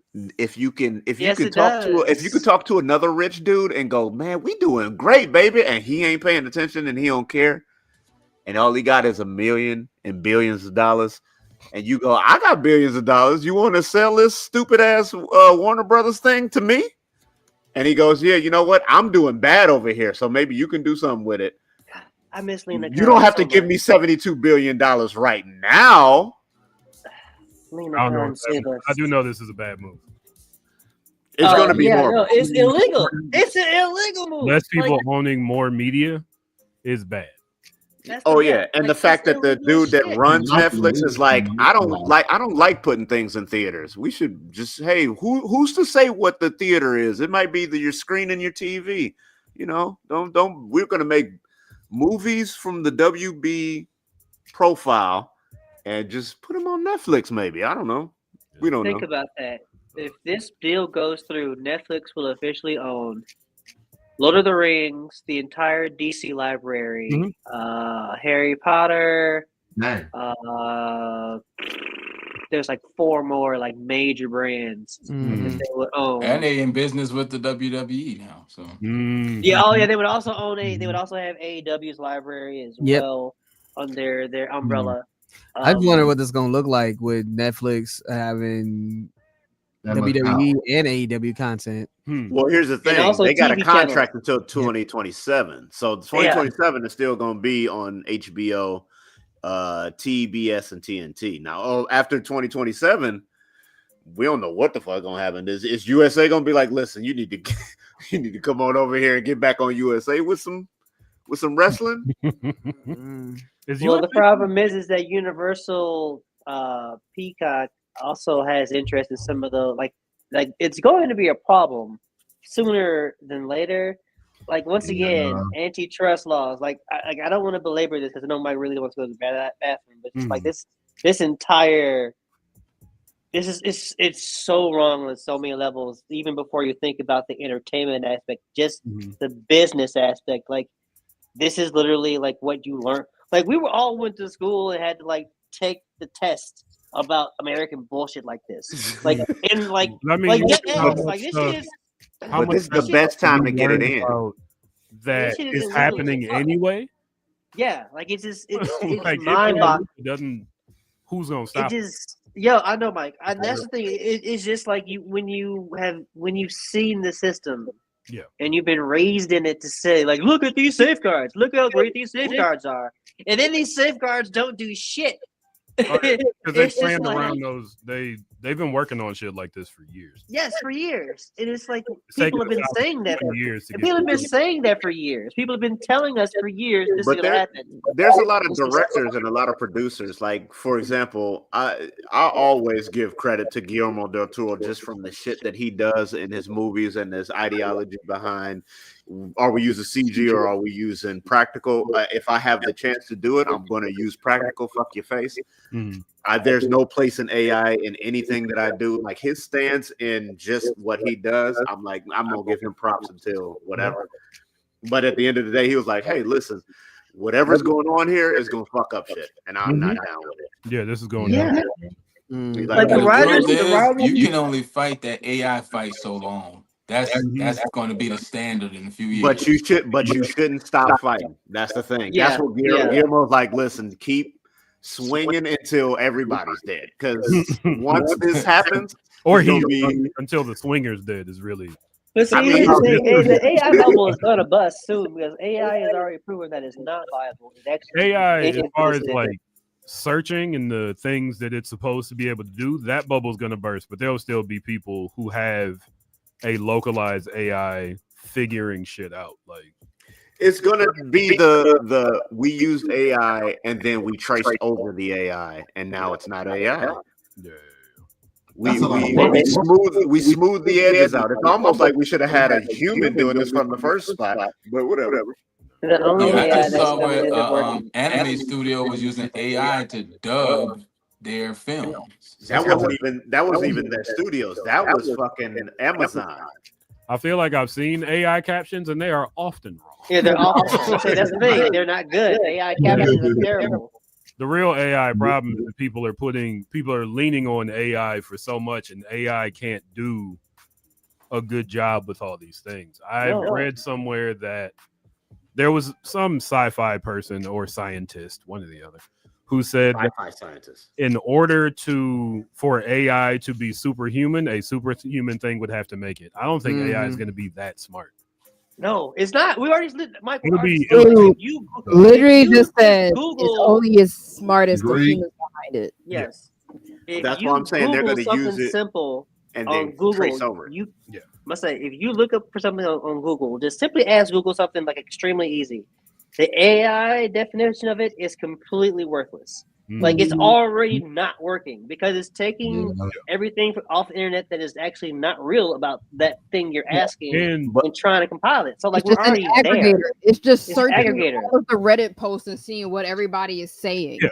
Yeah, like we're already there. On its own. The bad part about that is that it's lale lule lowing the whole fucking internet because people don't even, like Mike said, they don't go and source nothing.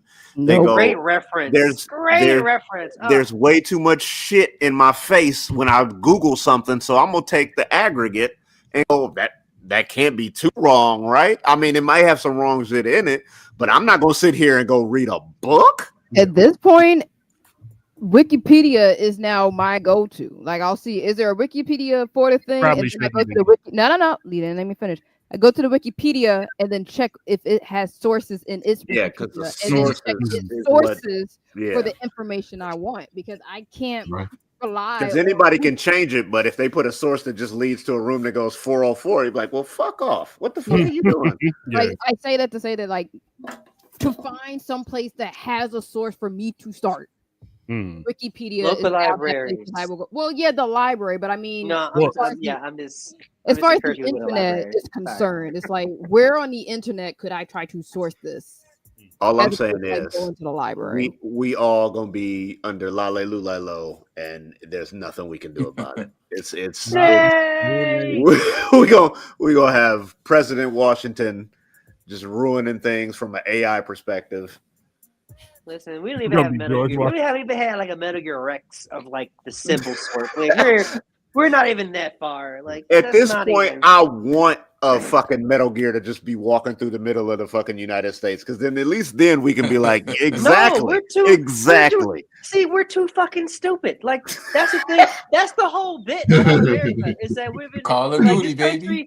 This country has just been exposed as a bunch of morons. Like the people in charge have no concept of what it means to actually be like honest and intelligent and like have empathy. Like we can't even get proper stunt cheeks up in here. So of course we can't have. Like how the fuck you gonna build like how you gonna build? Mike, go use the restroom, man. Go ahead. I'm done. I'm sorry, Mike. Because I see you over there and you're like, I need to use the restroom. No, I was laughing at the stunt cheeks coming back up because it was it left my mind for a while. So folks, that wraps up our blurred out segment. Now DJ Elokari is gonna hit you with some hits. DJ Elokari, what hits you gonna hit? Yeah, didn't look not bad. So I wanted to make sure that I at least played a music video by that was in, we lost a very dope individual in the past week and a half. His name was Isaac, aka Lord Haiti. And really amazing, dope producer, amazing family man, lover of martial arts. He unfortunately lost his life in an MMA match. First MMA match actually. But we knew him as just like a ball of joy and also an amazing producer. And he's helped to produce a couple of dope tracks out that I fell in love with. One of them being called Masa Musa. We played it on Blurddot Radio a couple of years ago.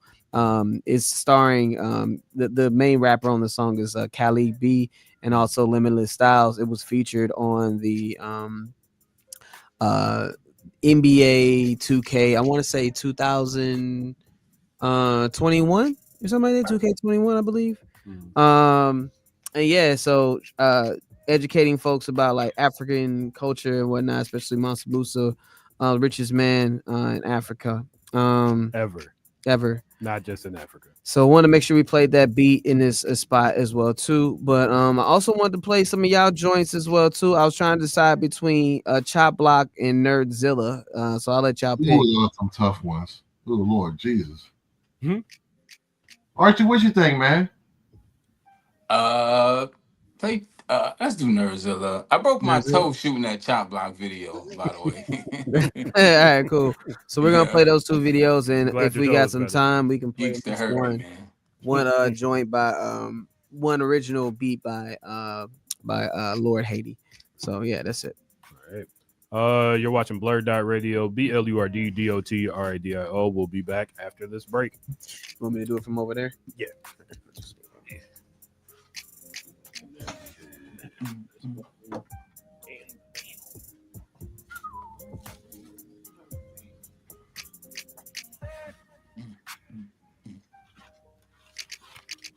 Oh yeah. There.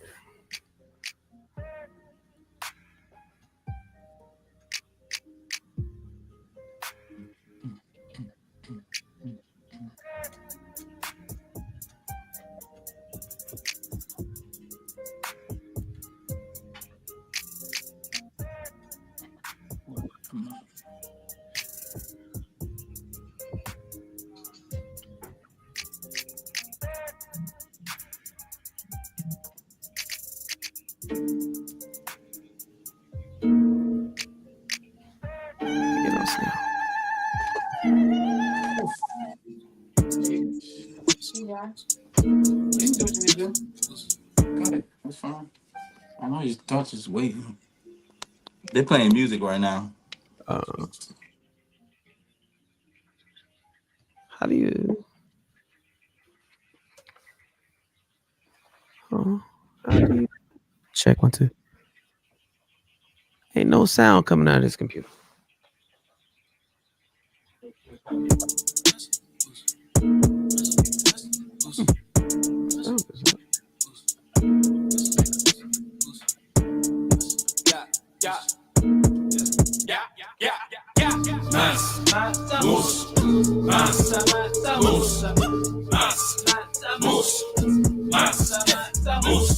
I study the game like a tool, schooling the kids with no rules, giving out go like a boost, calling me king like a moose.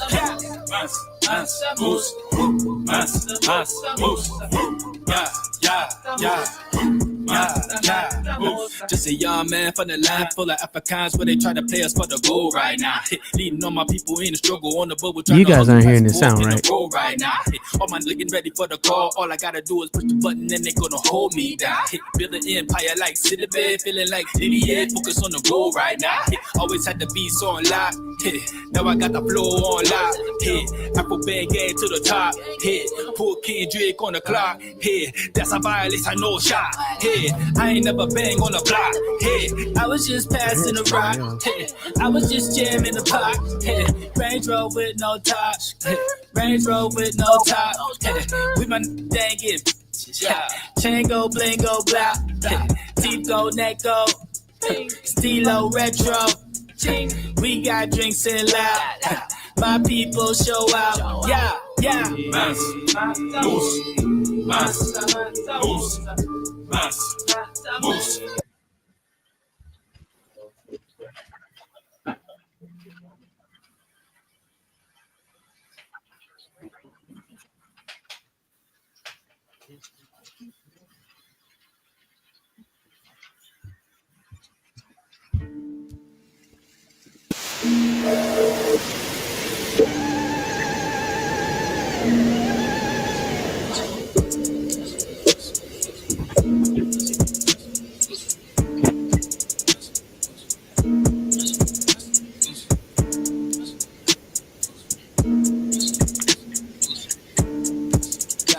I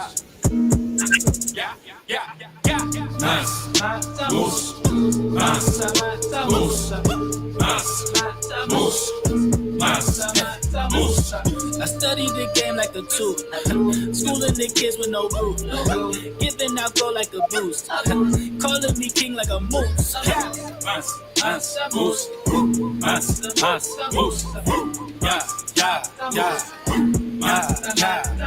Just a young man from the land full of Africans where they try to play us for the goal right now. Leading all my people in the struggle on the bubble, trying to hustle past fork in the road right now. All my looking ready for the call. All I gotta do is push the button and they gonna hold me down. Build an empire like City Bed, feeling like Didier, focus on the goal right now. Always had to be so on lock. Now I got the flow on lock. Afro band gang to the top. Poor Kendrick on the clock. That's a violence, I know shot. I ain't never bang on the block. I was just passing the rock. I was just jamming the pot. Range Rover with no top. Range Rover with no top. With my dang it. Chain go, bling go, blah. Teeth go, neck go. Stilo retro. We got drinks and loud. My people show out. Yeah, yeah.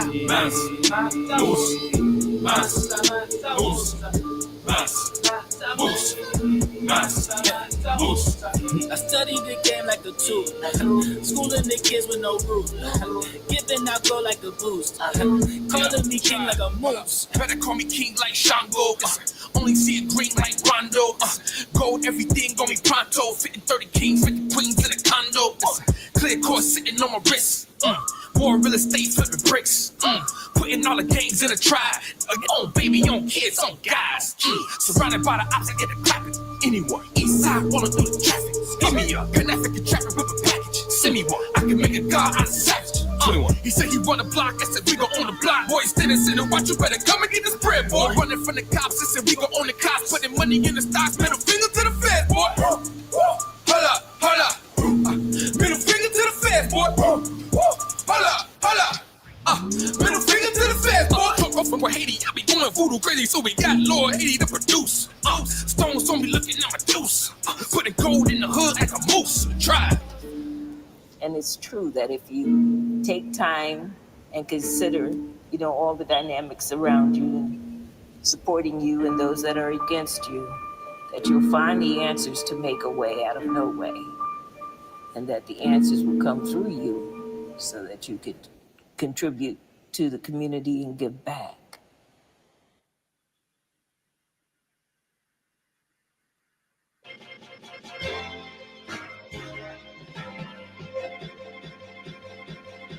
Oh, my soul.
rock the Yu-Gi-Oh! Tee with the bleach stain. Pokemon cards in my socks when the heat came. Lunchtable on the drawing Goku on my folder. Mama say he different, but them kids made me colder. Game Boy in my pocket, I ain't talking to nobody. DBZ hoodie zip tight like a Ferrari. Kept a Pokédex and a surge in my locker. Dr. Frankenfly, they done made me a monster. Still watching Trigun, still rocking Jordans. Anime quotes when I text my informants. Didn't know the password, and I was cold beast. Charizard in the deck and gold on my teeth. Never dropped the wine, just upgraded the handle. My girl like a Boma candle, too hot to handle. The kid with the glasses and the weird laugh. His neck deep in loot like Tupac in the bath. Say nerd, nerd, say it loud and proud. Stand out, no doubt. We bossed up.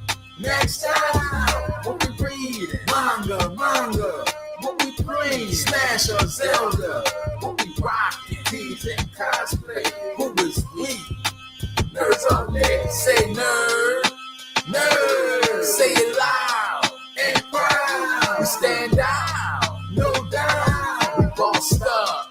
Next time, what we reading? Manga. What we playing? Smash or Zelda.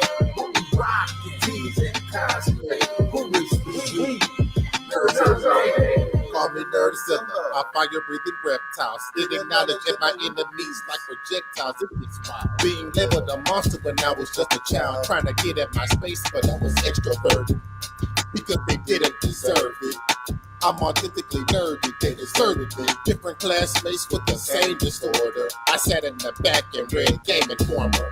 Proceed to be alone with my Terry Bogard. Between video games and classwork, I'm going so hard. So far I'm still the same, I'm sorry, I'm not sorry though. Seeing classmates sound harder than Mario. Thinking she's a princess because she got a peach. If she's out of this world, that means she's not within your reach. Take pictures of themselves that do pics from Dragon Ball. Who else loves being a nerd? I'm asking y'all. Say nerd.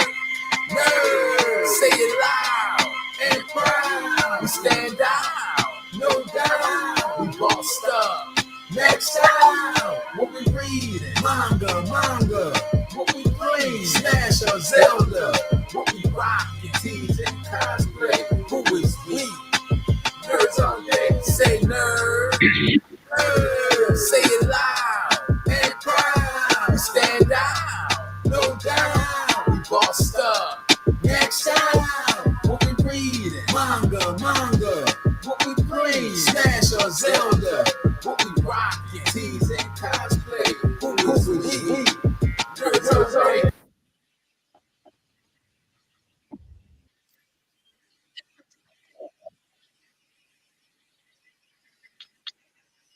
This bap, and then we bip right here, and then we turn that down, and then we go back to the show.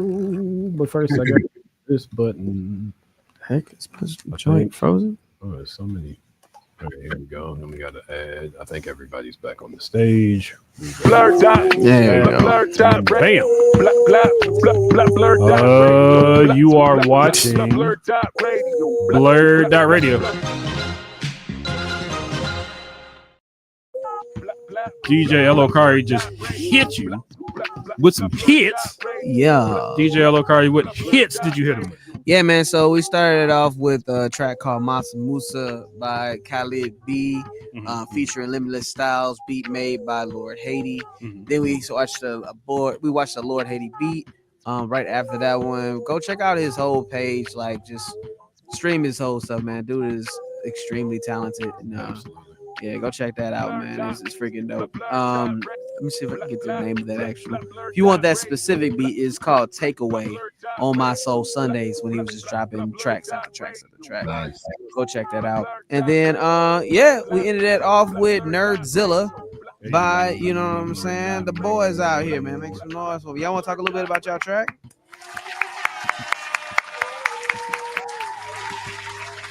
Well, when we were doing the song and stuff like that, we wanted to be able to keep it authentic. So it was really a song to where it would enable people to be proud of their nerdy selves, embrace who they are. And what's funny about it is when Archie gave me the song and stuff like that, he was like, well, you know, I want to know we can be able to use this, because he also wants to have it to where it will be a third party involved in the song until he uses my verse. When I sent him my verse, he literally called me and next said, like, the project is done. It's done. Because during that time we did Broken Crayons. So Nerdzilla was the last one. He was like, yeah. So I had fun on that song. I definitely felt like I was able to really just come out of my shell with that whole project thanks to Artshot. That project really did a lot for me. Nice. Very dope. I'm just rapping, dog. I feel like I'm the best nerdcore rapper alive. I'm just rapping. That's it. For sure. Tell us about the filming of that video. I was at Louisiana RetroCon. Shout out to Direct TV. He was in the building. One of my homies. He actually does set design for the wrestling company I work with. Nice. Pro Wrestling 225, and he was there. And I was like, we just sitting around waiting to perform. Let's shoot. Nice. I think when you do visual pieces, you show people the experience. It's some people who will never go to an anime convention. Mm-hmm. So we want to kind of show you what it's like. That's what the Bounce Like Boma video is. It's like the drone flying through the convention. So we just want to give people the perspective. We were just sitting there with Samantha Kelly and the rest of the Mario voice actors. Mm-hmm. It was just, and we just say, hey, let's shoot some content, and that's what came out. So nice. Very dope. It was a very dope video, very dope bars, very dope beat. Who made the beat? David Arcade. I thought you were about to say David Arquette. I was like, word. Film and Scream movies. It's three people. Outside of myself, it's only David, my homeboy Wister Dice, who actually got a project I'm about to get into. I'm making a song starting January.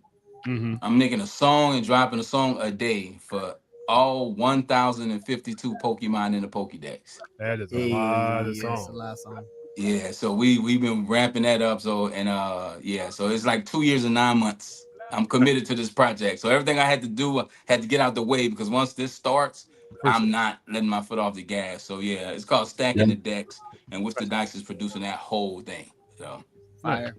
And are you gonna go through a different song for each evolution, or is it just like Pikachu? Every Pokemon, every evolution. So it's like everything in the Pokédex is getting its own individual song, and that's 1,052 Pokemon.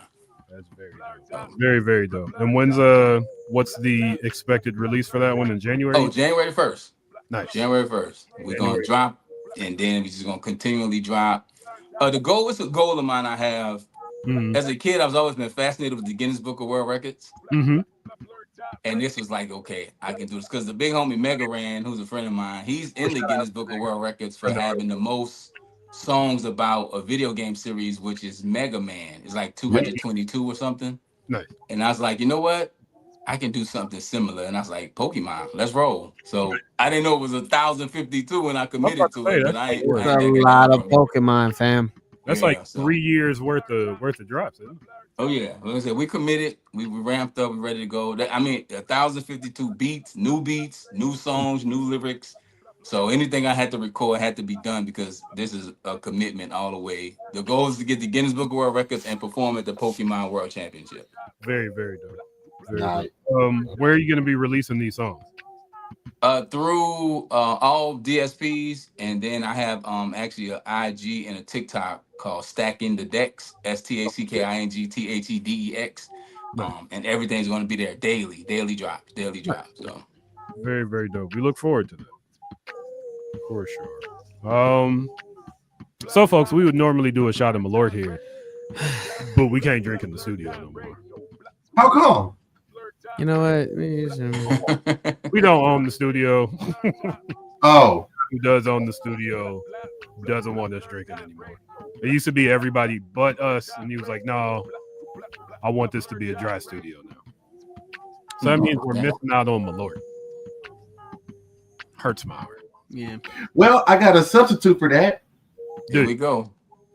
Okay, I get you the super nerd, Steve Urkel Jr., come in an amazing alcoholic beverage to help you unwind. And mine's almost done, but I bring to you Apple E&J, a brandy that's family owned, family fresh, has been released for generations. It has a very smooth, texture, tastes just like green apples. It's good dried or on the rocks. So I highly recommend it. Anyone that's a liquor enthusiast or just wants a time, go to your nearest package store and spend the last $7.43 you have on a pint of this. You'll thank me later. After the hangover. That is the most Mississippi thing you've done since I've known you. You nigga just endorsed E&J. The ease is Jesus. The pride of Belzani, Mississippi, folks. Geeks to the Super Nerd. Things you never thought you would see on Blurddot Radio. Shout out to it's $7 now. Yeah, payment's like $7 now. That's crazy. So you want to get like a bigger bottle, it's like $14.23 now. Hey man, that's crazy. Shout out to E&J. I haven't had that or Hennessy in a long time, but I didn't dislike E&J, and I do dislike Hennessy. So I'm gonna say it's better than Hennessy. Yes, I would say that too. Shout out to old granddad. The most burn your chest up liquor Hey man, ever made. sometimes you want your old liquor to taste like liquor. There Okay? you go. There you go. So folks, it is time for trailers. Wait, that's not, I almost clicked the wrong button. Are we still doing trailer? You don't want to do trailer? I mean, we can. Third. It is. We'll have to be quick about this trailer segment. Sit back, relax, watch it.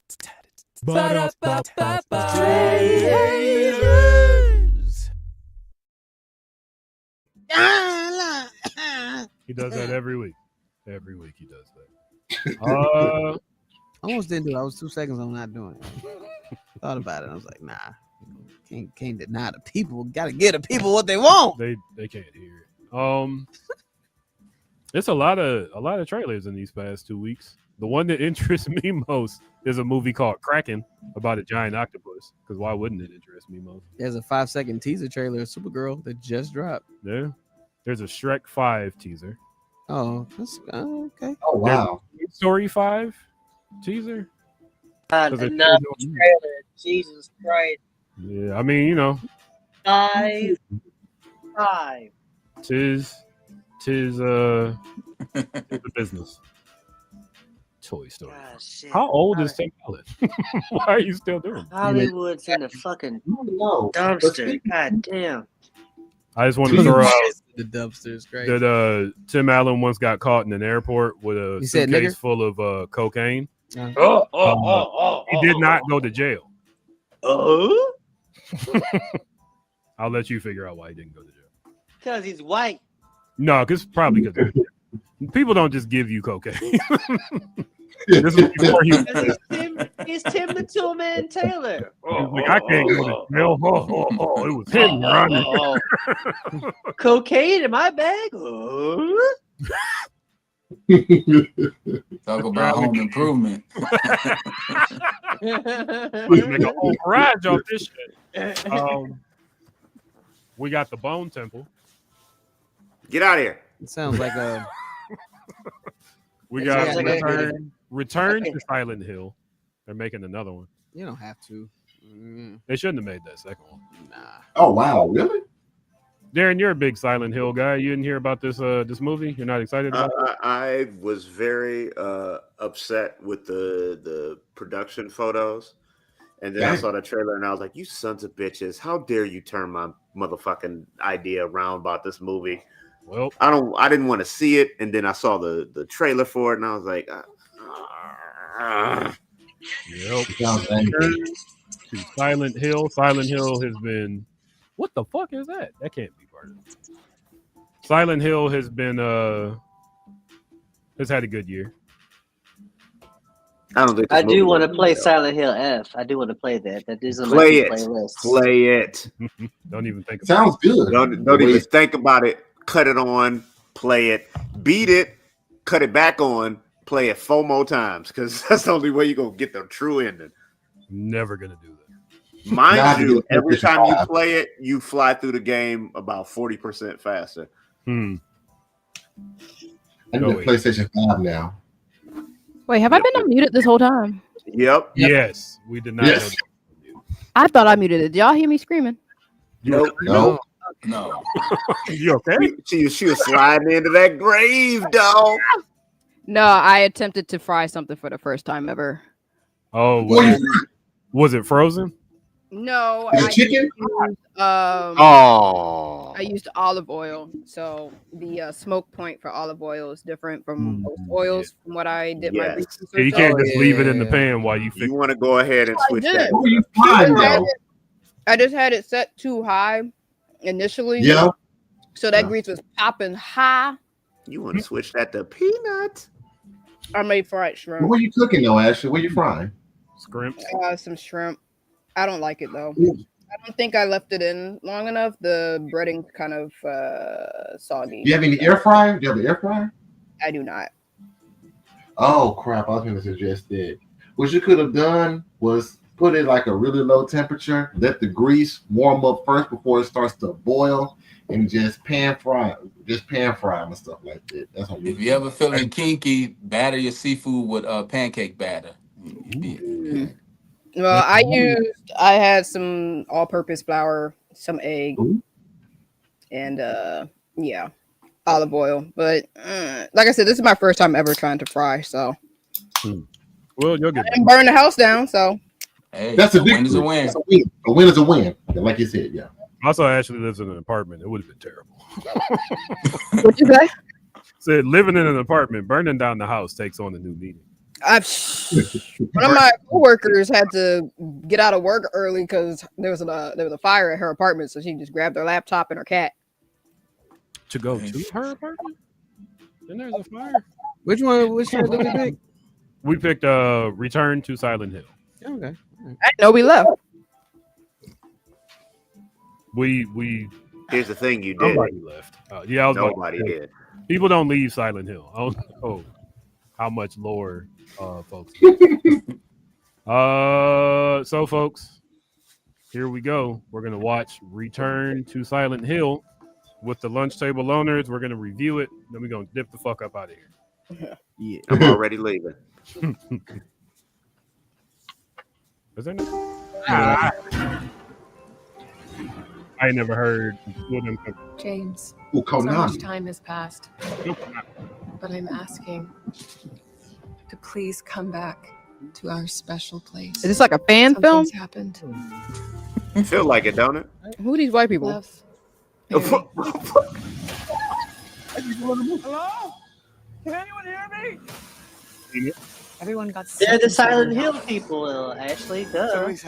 Look, I don't know the Silent Hill people from the Resident Evil people. What? Now hold on now.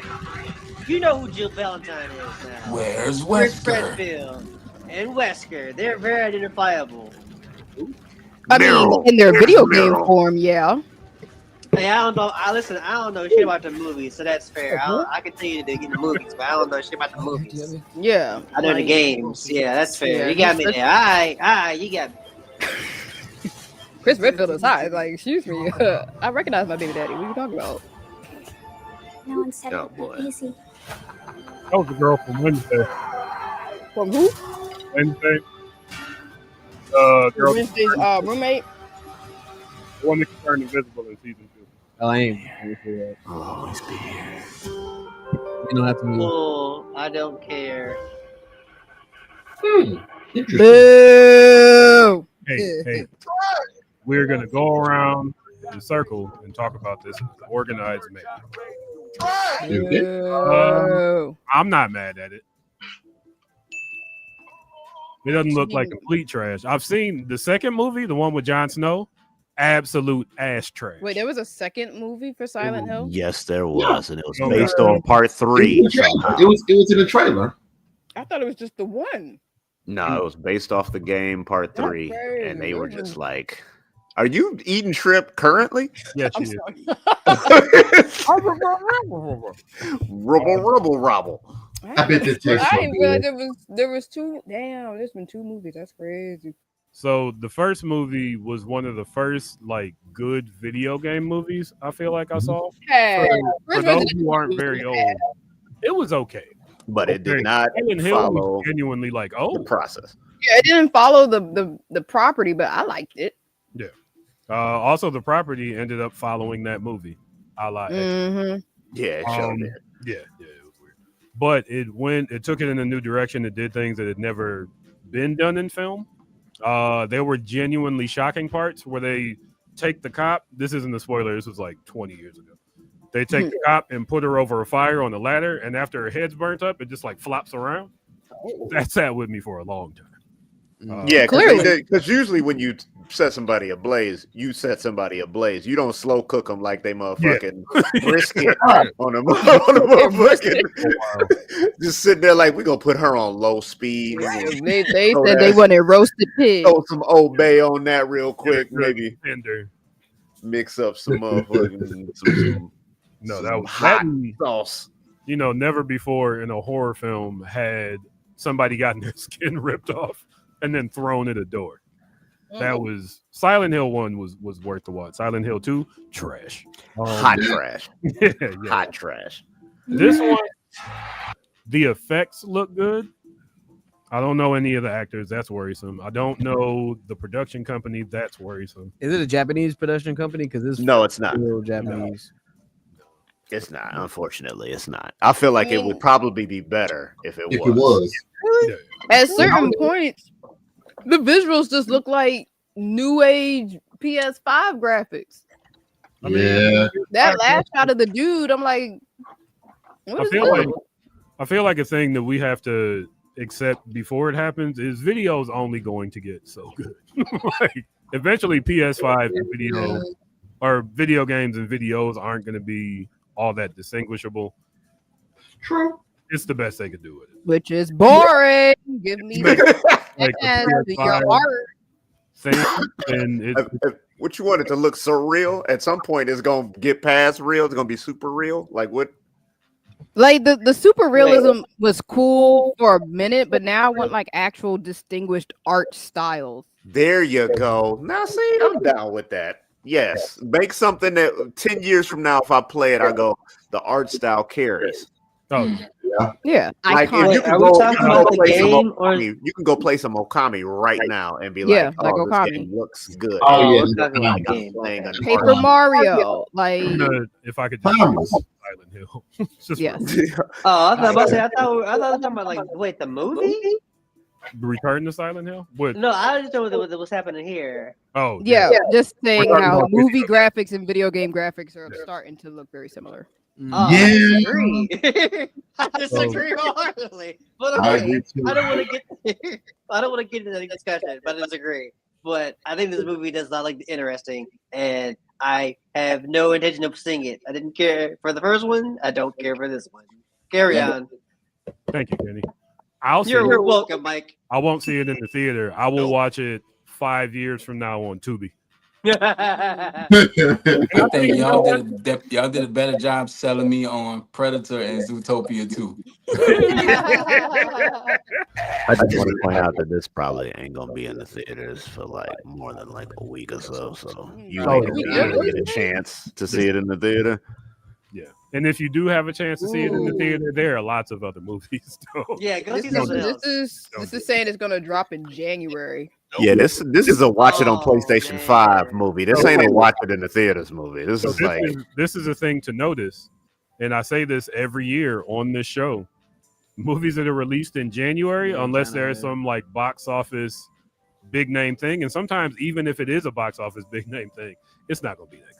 No, see, the holidays to January is where you put things to die. You put those out there and you go, somebody is looking for a movie at Christmas time.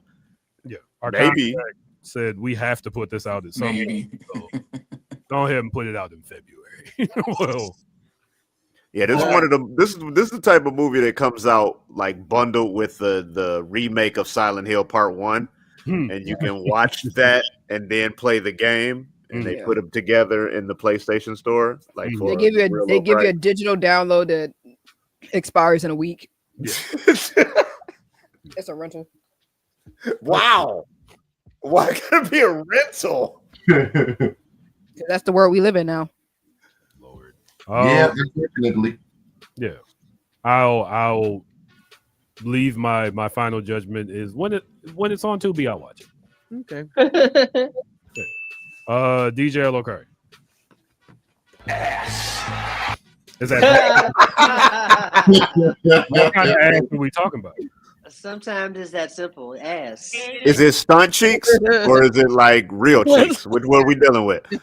What's worse in this case, stunt cheeks or real cheeks? Stunt cheeks is this she putting in that work. This movie looked like it was. There's no right answer to that. I almost died. You almost killed me. I don't appreciate that. Stunt cheeks. I gotta cut my mic. Anyway, yeah, we'll keep it. I'll keep it real simple and just be like, nah, I'm good on it. It looks super low budget, to be honest. It doesn't look like it was all that hard to do. Nah.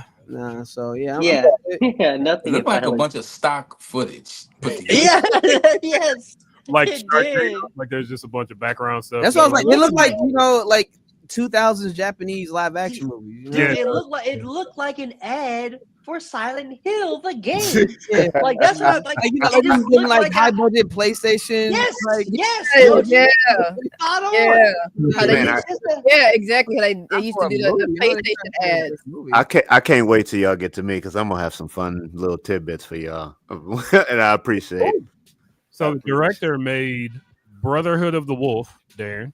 Yeah, that movie was great. Also, Darren also watches a lot of bad movies, just like me sometimes. I mean, yeah, but this is my best friend because we watch a lot of bad movies. Yeah, that's what he directed the first Silent Hill, and he directed So he used the same footage.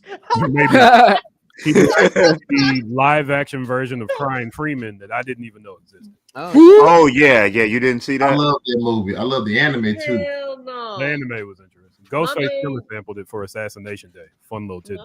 My man used stock footage from his first movie for the second trailer. Because the nurses look dead ass like from the original Silent Hill trailer. I'm sorry. It was just like, wait a second. He used the deleted scenes. Like, hold up. Like, play the trailer again. And, like, look at the nurses. Like, look Yeah, like, no. Easily could have been. Easy. Move on. Nope. Yeah, no, I'm not interested. I didn't see the first one. Didn't even know there was a second one. I would recommend the first. I knew the first one. First one's always on Sci-Fi. Like, it's literally always on Sci-Fi. Yeah, man. Sci-Fi making that money off of that shit. Yeah, I just do not see me watch. Okay, this is the only way I see me watching the first one is if it's in the short list for the movies I have to use for the editing competition that I sometimes enter. So you ain't gonna never completely watch it.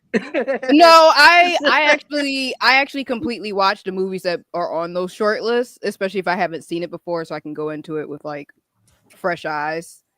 So since I've never seen it, I would have to watch it all the way through. Multiple times. Wait a minute. Can you back up? Was that Alyssa? Why is Alyssa here? Because Alyssa ain't got shit to do with two. No, you know what? Never. Fuck it. I'm sorry. Continue. We're in don't expect them to be in canon. They're gonna mix and match what they You just ask about canon things in a movie.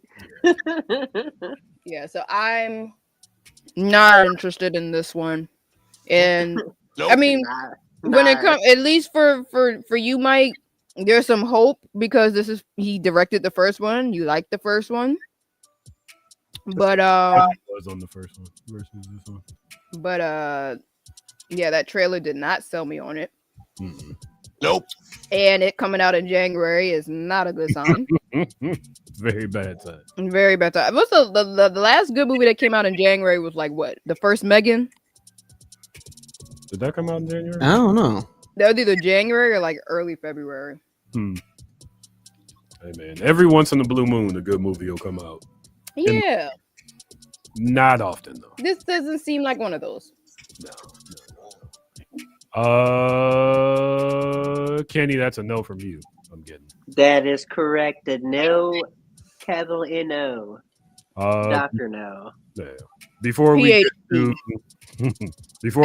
Darren, because Darren is an expert on Silent Hill, I would like to get Geekster and Archie Carter's take on this. Geekster, what do you think? I'd actually go and see it, mainly because I've never watched So, any yeah. of the movies. You going to the I theater? Yep, absolutely. Yes.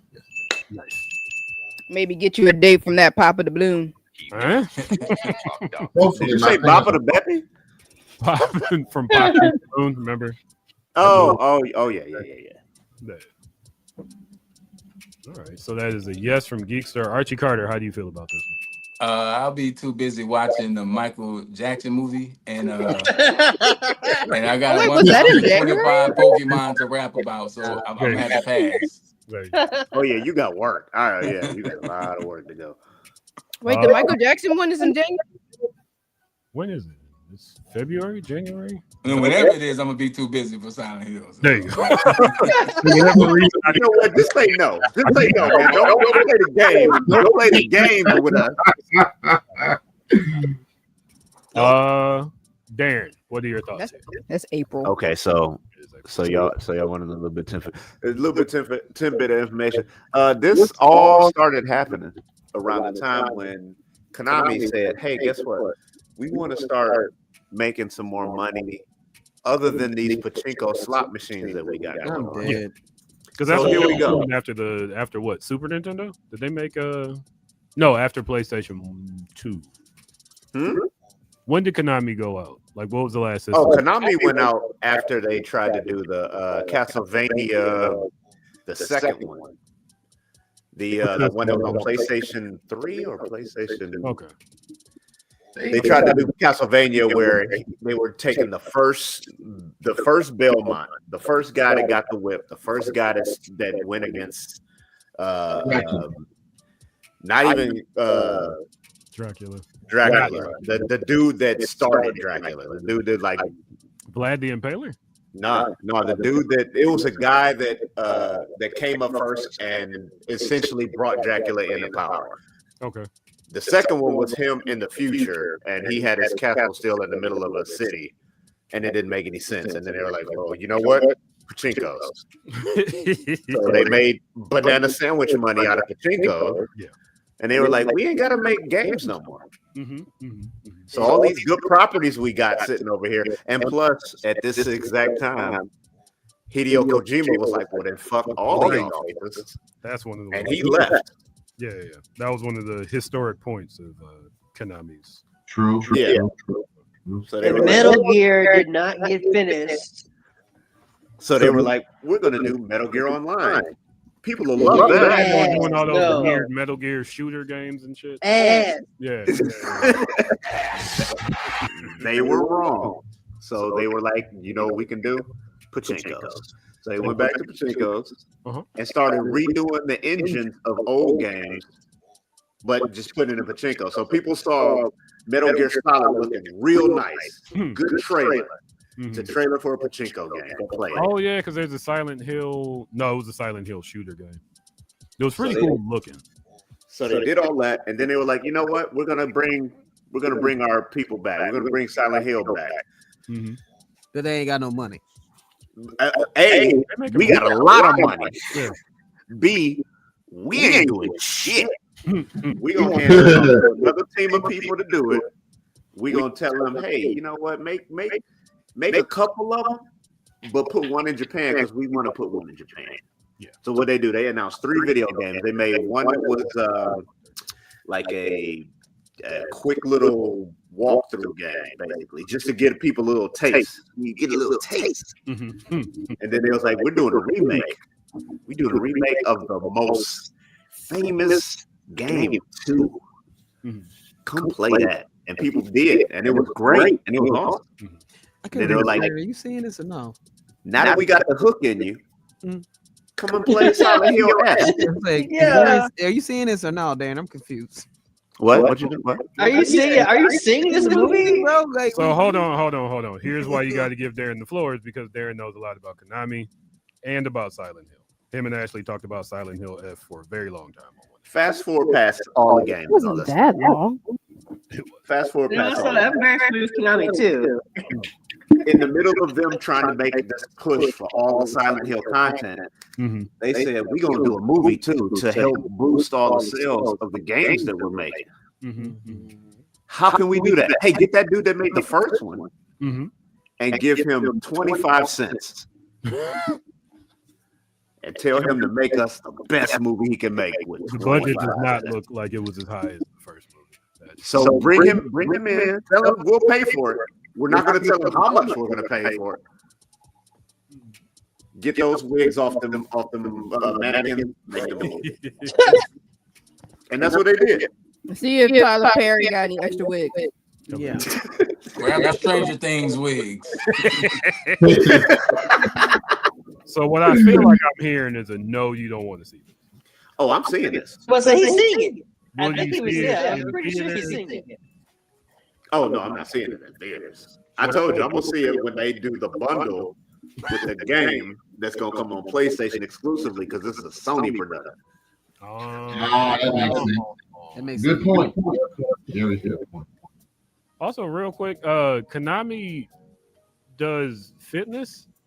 Are you not aware of every Japanese company does everything? Yeah, yes, all right. Toshiba makes motherfucking washing machines, dude. Like it's just over there they diversify their bonds. Yeah.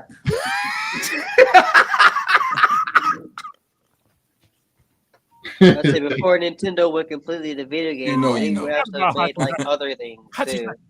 Yeah, they started as a card company. Yeah, like you know, Konami holds the master license of the American fitness program Jazzercise.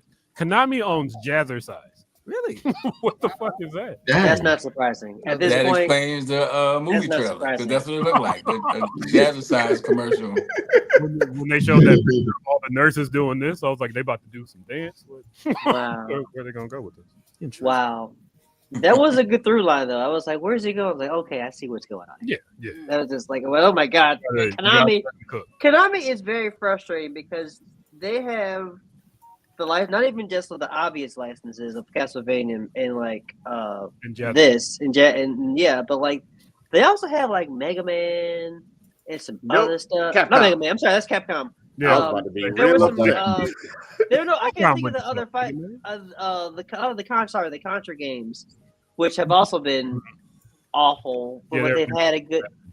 But they already gave those other people. There's like 4 different remakes and like 3 offshoots and all kinds of banana sandwiches going on. None of them are fun to play. None of them are good. Yeah, none of them are good. They're all ass. True. The last one that came out wasn't bad. It wasn't good. It wasn't bad though. What I say, it wasn't good. It was neutral. Yeah, Yeah, they it have was- a game called Mahjong Fight Club. I want to play that. Let me attack. So that is our review of Return to Silent Hill. Mostly bad. Mostly bad. Not all. There was some positives. Wow. I want to see what y'all think after y'all actually watching. I mean, if you say you're gonna watch nigga, it, I don't think then I want to hear the review. I'm going I'll get you a review. I will definitely have a review. I'm going into it thinking 5 out of 10 at best. Now, if you go into it thinking that it was made in the 80s and you trick your mind to think that it was a B movie that was made by cokeheads, you're going to be like 10 out of 10. If you like, remember back when That's a video lot of games work. were Nah, not good? Coke is not a lot of work, sir. Coke is real easy. No, it's not. No, it's not. If you've I never mean, done I like Coke, Sharknado, listen. so my movie opinions don't really matter. No, sir. If you like Sharknado, your opinions matter most. Good old Sharknado. Shout out to all the found footage in that movie. Just remember when that flood happened? Just show that. Just show the thing I took on my camcorder. Now, sharks. We are going to wrap up this episode the way that we wrap up every show, with shout outs, or as Kenny calls them, shouts and murmurs. I want to give a shout out first and foremost to the Lunchtable Loners. Geekster is Blurddot family. Archie Carter, you are now Blurrdot family. Thank you for hanging out with us tonight. If you all could tell people where they can find your content and when you're going to be making new content. Lunchtable Owners everywhere. You can find me individually at the Archie Carter. I am also part of the Attitude Era podcast. With the battle rap legend and my brother DNA, and we work closely with the WWE. We've interviewed everybody from Bret Hart to Kane to Booker T to everybody. So we go Brett live talking 3 about times a Goldberg. week, Mondays, Wednesdays, and Fridays, and we have a bunch of original content. So that content's always being made. I also do work with NASCAR. Nice. NASCAR and Chill, that content's being made. Stacking the deck. So I'm always doing something. I work with a couple wrestling companies, and we got a bunch of big shows coming up. Anime Verse is in Houston this year. We're headlining that. I will be at Fan Expo New Orleans with the one and only John Cena in January. And there's a lot, man. So just stay tuned, and the content is always being made. So it's a non-stop thing over here. So nice. Very, very dope. Geekster, you got any solo stuff going on? Well, right now, besides the film festival, there are going to be a few conventions that I've reached out that do want me to open up. I know for a fact I'll be performing at WasabiCon in New Orleans next year in May, and I will be performing in Jacksonville for WasabiCon. Blurfest Lola, I'll be there as well. As far as other stuff, you can find me on Twitch. I'll be there every day. Also working on recording more music and things like that. I won't be releasing any more just yet because I want to perform the songs I've already done. So 5 projects for a catalog, I would say that's pretty darn impressive. So the goal is just utilizing what I have now so I can be able to just have a bigger reputation at these conventions and festivals. Besides that, that's it. One more thing to add to that. I said I wasn't going to do this, but I am starting my Tokidoki 2 album. If you don't know, I did an album called Tokidoki, and it's all in Japanese. Well, 80% in Japanese, rapping in Japanese. So we are starting Tokidoki 2 as well. So yeah, just a lot of content. Say it again, Darren. Darren's studying Japanese. Oh man, you better than me, brother. You better than me. So yeah, so just a lot of content and being positive and giving people a positive space in a very unpositive world. Speaking of positivity, there is one thing I want to add to my Blurddot earlier, and it's going to be something to make people believe in themselves. I got my degree in the mail. I officially have a diploma, an associate's degree in business administration and management through the University of Phoenix. So now I'm able to take stuff to the next level. Yeah. So shout out to the University of Phoenix for all that. For sure. Congratulations. Hey, somebody redo them contracts. Geekster found out.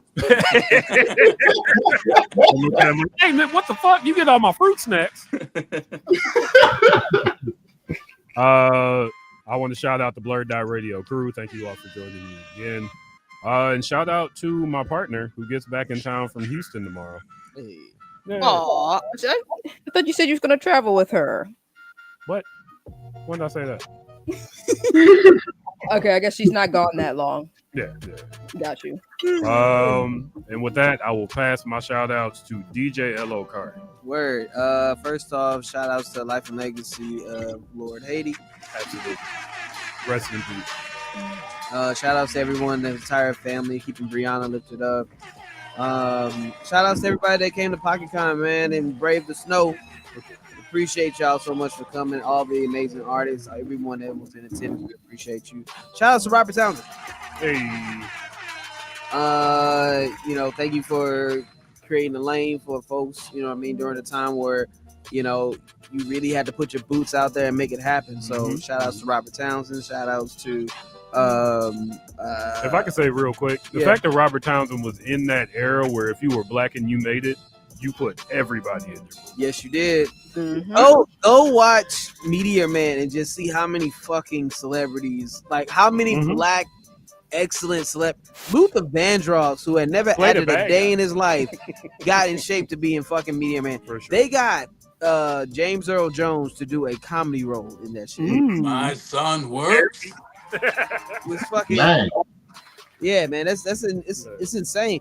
Chris Tucker has a unaired like he's in the back like he was like it was really putting people on during the time that like you know what I mean like it was a bring everybody up era. So like shout out to I'll even say before that Hollywood Shuffle. Every comedian, Keenan Ivory Wayans was in it. Yeah.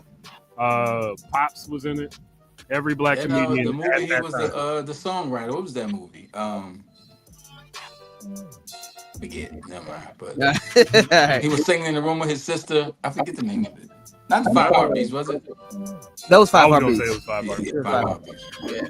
I didn't know the 5 Heartbeats were fake. I mean, So, they're based. That's a lot of how people. real Robert Townsend was. Yeah, the story was based off of a group called the Dales, so it's most of their story. But yeah, but yeah, shout outs to Rhyme Fest. Shout outs to everybody that came out over the weekend. You know, they continue to pay me to play music for y'all. That's pretty dope. So much love, y'all. Keep it up. Oh, and shout out to Avery R. Young, the Chicago Soul Poem Series. Go check out all of them at the Poetry Foundation, man. All the poems are amazing. For sure. Kenny. Shout out to Baka Khan and shout out to Elgin for doing all the amazing work. Hard work together. Truly, I'm proud to be a part of Baka Khan and being there. It's incredible. It's an amazing feeling. Shout out to everybody who braved the cold and the snow that come through. Shout out to you guys. Shout out to everybody who wished me happy birthday. And yeah, shout out to Steve. I ain't even seen you in a while, buddy. Miss you. Ash got him. You can do this, I believe. It's like y'all done said everything already. And I don't go outside, so I'm like, who's out there to even shout out? Ashley's been outside a lot. This year. I mean, it only looks like that because of how I post.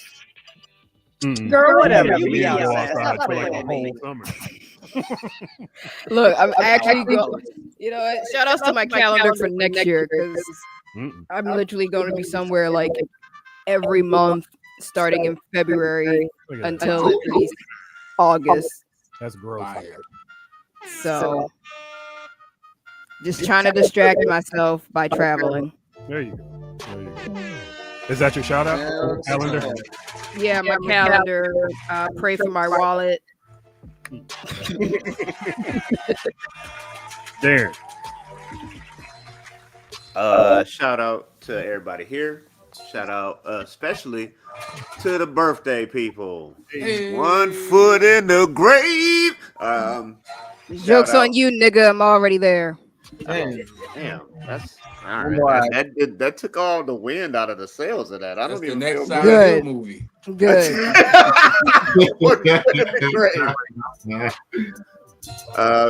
Shout out to my family. Shout out to my best friend Mike. He's not my best friend. That's not true. Shout out to going down real dark rabbit holes. If you want to go down a real dark rabbit hole, look up the Voynich papers. No, I'm good. I don't want to. Papers. No one knows who made them. No one knows what language is written on it. There shows documents of solar systems that are not part of our solar system. Tight. Found around the 1400s. So fall down. You ain't got to fall down that rabbit hole. Go find a rabbit hole to fall down. Go have some fun. Geekster the Super Nerd. I'll definitely say shout out to Archie Carter. Shout out to us as the Lunchtable owners. Definitely shout out to you all at Blurddot Radio. It's always a blast. Once again, shout out to the University of Phoenix. For sure.